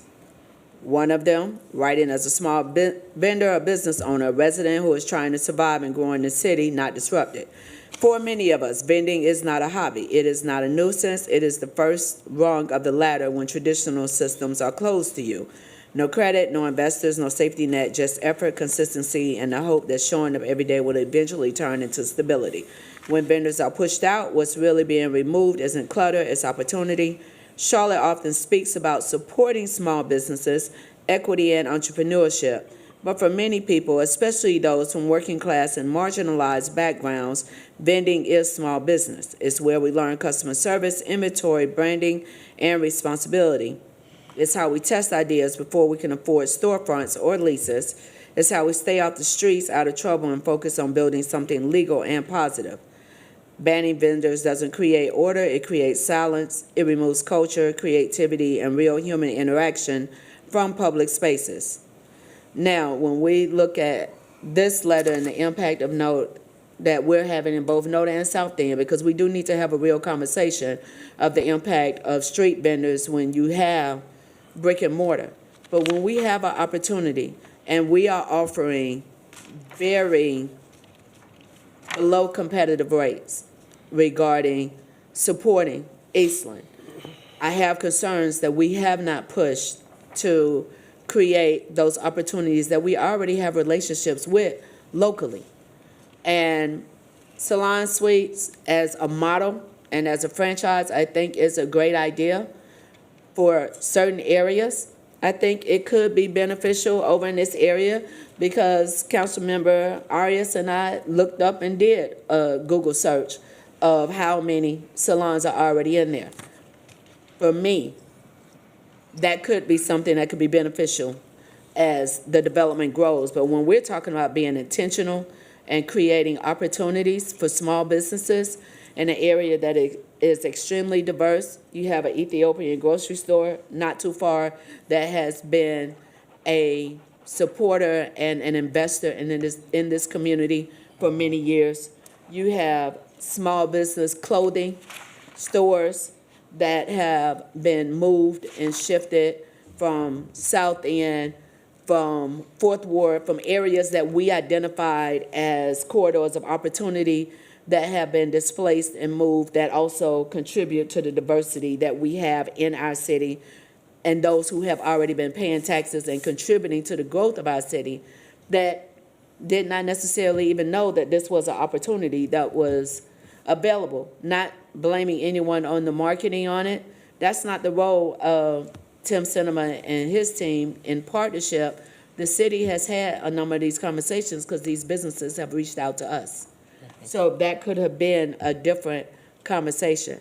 I personally have concerns with this particular product. I am not going to be voting for this, yet I recognize we all need to make a decision. But when we're talking about we're going to make multiple millions of dollars of investment, and we tell the community this is to benefit you, and we're looking at creating something that's sustaining long-term. On the front end, we have one proposal for a dance studio. We have a proposal here for a coffee shop and for another type of service. Is this the best way to move forward at this particular time as this development is still being built out versus an opportunity later on down the road is what I would like for us to consider. Again, when we think about the businesses that have been transitioned from their current locations, the businesses along our light rail that had multiple challenges and did not have some of the opportunities that this development is providing, we have an opportunity to make sure that we're supporting growth in a way that's long-standing, not just short-term, for me. Thank you. Thank you. So we have a motion on the floor. JD, would you like to speak? Yeah, I would, thank you, Madam Mayor. I would like to recognize that this is a conversation Councilmember Mayfield and I have had for the past few days, and I'm in all agreement with her reasoning. And at the same time, we both appreciate that we are going to vote differently. But I definitely do agree. I think there is an opportunity moving forward to be more intentional in partnering with our partners. Councilmember Mayfield made it very clear during our Economic Development Committee meeting that we need to partner up internally with Charlotte Business Inclusion, with our existing partners, with our business district organizations on the ground that already are doing this work and recognizing this. Earlier this afternoon, I spoke to Councilmember Mayfield about this Ethiopian market and restaurant that is right next to La Shish Kebab on Sharon Amity as a potential great tenant for this area. And at the same time, I also want to recognize the risks that you, Jayla, and the rest of the business owners are taking and committing and signing a lease in an unactivated space right now. I want my colleagues to recognize the risk that these business owners are taking and being part of something that we've never done before. So, something that Todd DeYoung oftentimes says is that we haven't done this. This is very new to us, and we're learning as we're growing and moving ahead. Again, I just wanted to take the time to appreciate Councilmember Mayfield's comment and the validity and credibility those concerns have, as well as recognizing that this is what partnership looks like. Exactly. That we can vote opposite from this issue. I'll be voting for it, but also recognizing the valid concerns that my colleagues and members of council might have on this. Thank you. Ms. Johnson, did you want to have remarks? I did, Madam Mayor. I want to piggyback off what both my colleagues are saying. I I love what you said, Councilmember Mayfield. When we talk about city-owned property, we talked about this earlier, the parking lot, the city-owned property, and the city-owned subsidized space, we have to be intentional. There are people that are hurting, that are displaced due to gentrification, that have been holding that area down when no one was cared about the east side. And so that happens a lot with the west side and North Tryon. We have to be intentional and caring to those residents and those businesses who have been there. So I do agree that they have they should have priority, and I'd like to see that moving forward. Let's make sure that we're intentional about that, Mr. Jones. I will be supporting this tonight because I do also want to support the district rep, who I know has spent a lot of time on this lease. I'm not, First thing I did, yeah. Yes. So, but I do agree, and we've talked about this before, as we're redeveloping these spaces, we need to take a look at the businesses that have been there the entire time. So thank you. Thank you. Any other Ms. Sajmira? Yes, thank you, Madam Mayor. I just want to thank some of our unsung heroes, specifically Carolyn Millen. Carolyn Millen, Diane Langevin, and so many East Side neighborhood leaders, they have been advocating for this for 10 years. I remember meeting with them, especially Diane Langevin. She had a folder this big. She's been to every single community outreach meeting. And I personally believe that we need to listen to the community. They want us to approve this lease. And I certainly thank Charlotte East, Greg Asciutto, for providing support to small businesses, especially during Border Patrol when they were here and there was disruption on the east side, as well as Cross and Southeast for not giving up. I know you've been at this since 2018. I certainly appreciate your continued persistence. And with that, I'm ready to move forward. All right, so I do believe that we have a motion on the floor, and I think we have a lot of conversations. So all in favor of the motion, please raise your hands. All right, let's see. And those that are in opposition, please raise your hands. We have one in opposition and the remainder for this. All right, so the next item is item 11. No, not 11, 10. So Greg, you're not coming down, or you're coming down? No, I'm trying to just get you down here again. And so now, Manuel, it's good to see you. They're waiting for me. Good evening, Madam Mayor, City Manager, and Honorable City Council.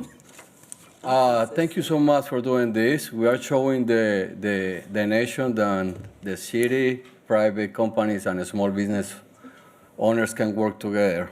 I want to make a clarification about the two businesses that I want to bring to this space and why it's not just one. I have a gelato business in Matthew in South Charlotte. For our representatives, more than welcome to visit us. We are the only place in the nation that our gelato is 100% vegan. There's no eggs, no dairy, no gluten, and I promise you it tastes good. So we cannot have this in just one place because cross-contamination. So that's why I'm asking just for one little space, that's 1,000 square foot. And the other space is my coffee shop that I started a partnership with Myers Park United Methodist Church one year ago, and it's working so well because we are the only coffee shop in town that we are employing people who have been in trouble, that needs a second opportunity with the city, and Chef Ron from the Charlotte Culinary School is providing me some of these people with special abilities, people with minorities. 100% everything that we buy in this coffee shop comes from small local businesses, and 100% of the profits goes back to community. So these are the two businesses that I'm bringing to this beautiful place. I want to bring you some numbers that I have in my bakery that we have been in Charlotte and East Charlotte for 29 years. And last year, 2025, we spent almost $100,000 with Cheney Brothers. There is an American company in Statesville, North Carolina. Cisco, almost $8,000. Down Foods, that treat us not as good and as it should be, treating small businesses, $70,000. Simpson Eggs, that is a local farm, $50,000. That's a lot of eggs. And we paid more than $250,000 in taxes. So I'm not walking proof that I'm employing a lot of Americans, not just immigrants. That's a big number for a company that it went from $300,000 in sales to almost $2 million just in East Charlotte. We went through hell just 2 months ago. Being an immigrant, it means to be brave. And I'm here in front of all of you and asking you to give me this opportunity because we can create something big and we can send a big message to the nation. So thank you so much for doing this, and thank you so much for supporting us.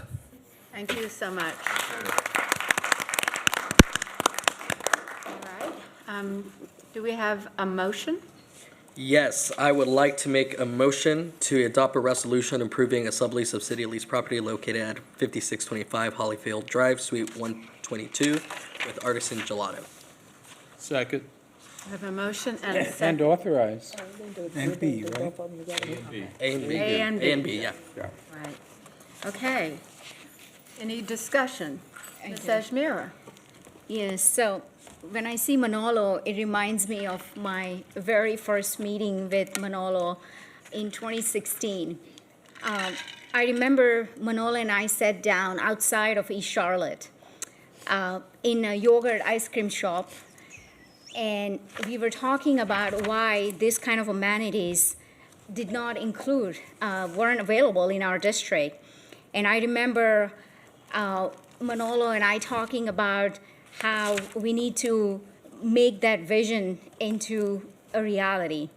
So Manolo, it took only 9 years, but thank you for believing in East Charlotte and helping make this happen. You represent the very best of our local entrepreneurship.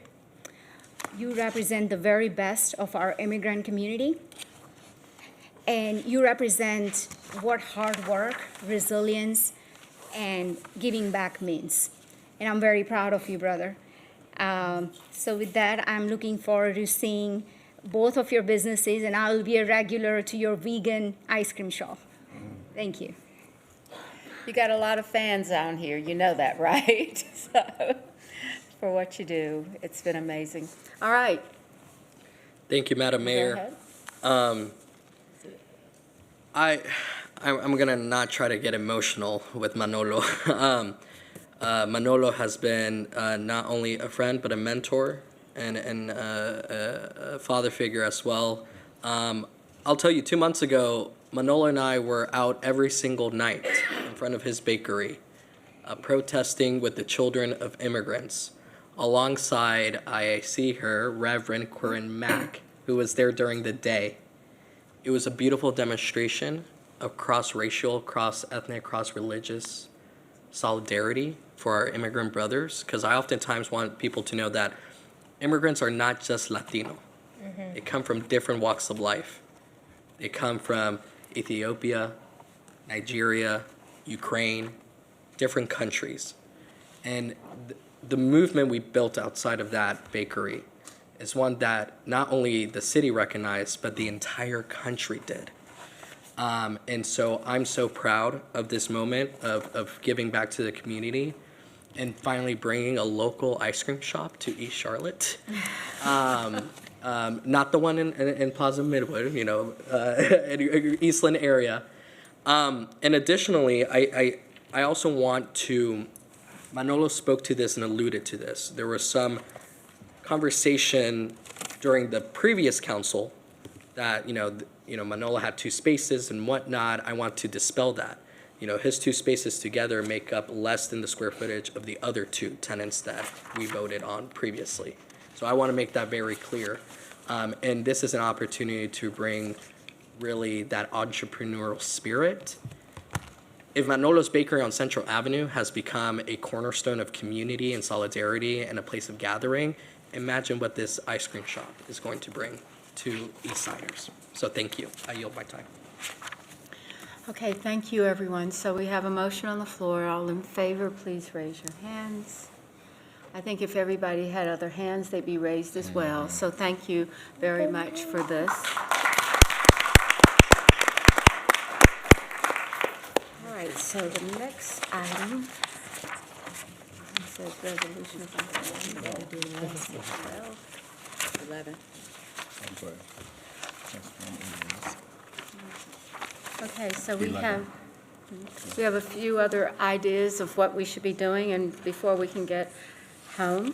So the first one is an interlocal agreement to support administrative. Number 11. The second Number part. 11. We're on 12 now, I'm second sorry. part for Manolo. Just trying to get, James Mitchell did that. I did that, I'm sorry. Still have higher grounds, All right, Manolo. 11, item 11, sublease of city lease property at 5625 Hollyfield Drive, Suite 123. Whew, what a night. So adopt a resolution approving a sublease as well as authorize the manager as his designee to negotiate and execute those documents. Do we have a motion? Yes, I have a motion to adopt a resolution to authorize the city manager to negotiate and execute all documents. A and B. Second. We have a second. Is there any further discussion? Please, if not, please, Mr. Driggs. So as we wrap up these events, I want to just take a moment especially to acknowledge Tim Sidema, who looks like they're young. I'm trying to leave. Because going all the way back, for years, nobody wanted to touch this. And we looked, and then Mr. Sidema came forward with a vision. We partnered with him initially where we made an investment, and he did, in developing plans there. And it's been a long and bumpy road. So, Mr. Sidema, I just wanted to tell you, I really appreciate what you have done to get us all here tonight. Thank you. All right, JD, you want to? I'm going to make it very brief, Mayor, I promise. You don't have to promise. That's good. I just want to recognize all the small business owners that were here, Manolo, Jayla, Jennifer, who just left, and thank you, Tim Sidema and Todd DeYoung, for working diligently with me on day one after I was sworn in to make sure that this was a transparent, communicative process to the community. Eastland Yards means so much to me. I grew up going to Eastland Mall, right? It was the only movie theater at the time that has Spanish subtitles, where my mom was able to sit down and watch an English-speaking movie with me. So the fact that after decades of this space not being activated, and it's now finally coming to fruition is so incredible, so cool to see. It's a childhood dream come true, that we're bringing back an economic incubator to the east side. So thank you to all my colleagues for voting. Thank you to my colleagues who expressed their concerns to make the process even better moving forward. So. Did I make the motion? Yeah. Yes. You did. You did make the motion. We have a motion. Yes, we have a motion, so and I think we all had our hands up, but both two hands if you want to. Go ahead. And so we're ready to move forward. So the next item on our agenda. We are to vote. Oh, we have to vote. Oh, my gosh. There was a second. Okay, all in favor, please raise your hands. Was there a second? Oh, all right, Tim, we got you. Yeah, we did second. I see the two hands. Okay, all right, thank you very much. As everyone knows, this has been a big, big leap and a very good one at the end, so. That was 18 in favor. Good job. Okay, so we have that marsh, Now the sublease interlocal and agreement. I know, we're getting there. Okay. All right, 12. Interlocal agreement to support the administrative startup of the Metropolitan Public Transportation Authority. Adopt a resolution authorizing the city manager as designee to negotiate and execute an interlocal agreement with the Metropolitan Public Transit Authority, MTPA, to support the administrative startup of said site or program. Authorizing the manager to negotiate and execute all documents, contracts necessary to complete the interlocal agreement and provide administrative startup support in the amount of $4,300,000, and adopt the budget ordinance appropriating same amount in the fund balance in CATS operating fund for transfer and appropriation to the CATS capital project fund. Move to approve. We have a motion to approve and a second. Is there any discussion? All right, we'll start with Ms. Anderson and come to Ms. Kashmira. Thank you, Madam Mayor. And I just wanted to just give some perspective on this. I will be supporting this initiative, and I'm so happy to see two members of the authority who have joined us, including the chairman. As we are making this transition, this is it's a really big deal. And yes, we have the authority, and I'm so happy that we were able to move swiftly over the last couple of years to get things in place. But in order for you all to take on assets and to stand up the way you conduct your business, you have a lot of heavy lifting to do, and you will need support in that process. And clearly, the city is here to support from service level agreements, SLAs, to helping you navigate this space so you can be fully on board. You know, this is one action, Mr. Manager, that I think is just one of many that we're going to have to do to support the establishment of the authority. And in the actual agenda item, it alludes to that there will be other actions to be made as well. But I just wanted to say this is a matter of course as it relates to, when you do acquisitions and when you stand up new greenfield businesses and new greenfield authorities, there's a level of financial injection that you have to have. That's just part and parcel to conducting business. So I'll be supporting this evening and look to your wisdom and guidance and leadership on the authority as we navigate over the next several months. Thank you. All right, Ms. Kashmira. Thank you, Madam Mayor. I agree with remarks that's been made by my colleague, Councilmember Anderson, and Chairman, Mr. Howard, as well as Minister Mack. Thank you for being here all the way till the end. I just want to be very clear that the funding that we are approving today is completely separate from the recent transportation referendum. This is just from existing sales tax revenue that's already restricted for transit use. And with any organization, when we are trying to build up an organization, there is a startup cost involved. So just the basic foundation that's needed to continue to stand up the authority. We are in great hands with your leadership, Mr. Chairman, as well as all 27 members of the authority. I always tell people that when you look at strong transit, that doesn't start with rail or buses. It really starts with governance, it starts with financial controls, and it starts with systems that earn public trust. So I look forward to how this fund will help us continue to restore public trust in our transit system. That's all I have. Thank you. Thank you. Did I see anyone else on this side of the dais over here? Okay, Mr. Graham.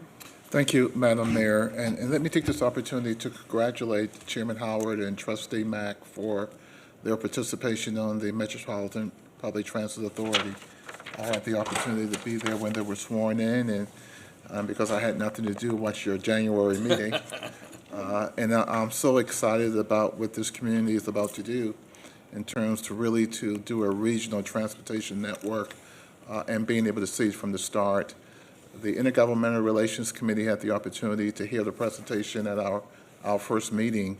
And if I can speak for the members of the committee, we're all extremely excited about establishing a relationship and a partnership with the authority, as we do with state government or county government. We understand that this will be the first of many interlocal agreements we have between the city and the authority, and we look forward to being partners with you. We also understand that over the first 18 months, it's going to be foundation building, building partnerships, building relationships, building trust, building a culture for the organization, and Obviously, this $4.3 million, just as I said earlier last week, is putting gas in the car so you can go. And we want you guys to go and go far and go steady and straight. And I know that the subcommittee is here to support your work and support you, both Ms. Mack and Chairman Howard, in your endeavors to create a system that reflects this community. Thank you very much for your support. All right. Mr. Driggs? Thank you, Mayor. So, having been the Chair of Transportation and Planning throughout the run-up to the referendum, I'm thrilled tonight that we are at a point of seeing this actually get realized. It's a little bit like when Eastland progressed finally from being a problem to being a solution. And I also saw the first meetings. Mr. Chair, I admired how you were appointed in the second meeting, leapt right into the chair, and then essentially herded those cats. It was quite an extraordinary session. And I will point out to all of us that we are in somewhat uncharted waters here. This is the first of a number of votes, many votes that will come to us, and many of them will address issues that we haven't seen before. So how do we move over the assets? What are they worth? How do we move over the personnel? How do we protect them and preserve whatever benefits they have from working for the city today? There are going to be issues of risk management. We're going to have to partner with this organization and provide various services as they build up their capacities. And I look forward to that partnership. I think it's important that we work at all times in a spirit of cooperation, because let's recognize the activity of the authority must be aligned with what we are doing here. So our road planning, our development planning, our housing planning, all of that is part and parcel with investments that are being made in mobility. So I think this is a huge development. This first vote is a milestone. And I think it's pretty clear. We've got to get some money into this organization. At their first meeting, they kind of sat there. They didn't have a dime, right? They didn't have a bank account. And they need our help initially to transact and to gradually inflate this thing and build it up. So good night tonight. Thank you, Ms. Mack. And Mr. Howard, thank you especially. I think you're a great candidate to be, a great person to be in this role, representing as you do through your history with the city and your background in transportation, kind of many dimensions of what it is we're going to be dealing with. So I look forward to working with you. Thank you. All right. Any other discussion? Move to adjourn. Why couldn't you? Oh, we got to vote. It's all good. Okay, all right, so I think that it's a really great opportunity for us. I know that between Ed and myself and the manager, 5-6 years that we went through with all of this, we were audacious to say that the manager would buy a train for $90 million. That's it. And if you only knew, if you only knew about Raleigh and how many times we went there and how much of an engagement it had to be to make this happen, I think it's probably one of the most momentous things that we would ever do. But I also think that you will do those things as well as we did, and we're just glad to turn it over to you. I say that with great support to you. This city is going to be someplace that's going to be so great. And part of it was because we did start taking care of our people. We started giving them a job. We started giving them a way to get around the workplaces. And all of these things that we committed to do, everything that I think the staff and everyone else, I believe truly that that is going to be the beginning of what will make our city continue to be someplace that people will care about. And so with that, I guess that we need to have a motion, approval of this. We got a motion, let's go with it. All in favor, say aye. Anyone opposed? Nobody's opposed to that. So thank you. Yes, thank you. All right. That's it for us today. Motion to adjourn. Motion to adjourn. All right. We are in a rush.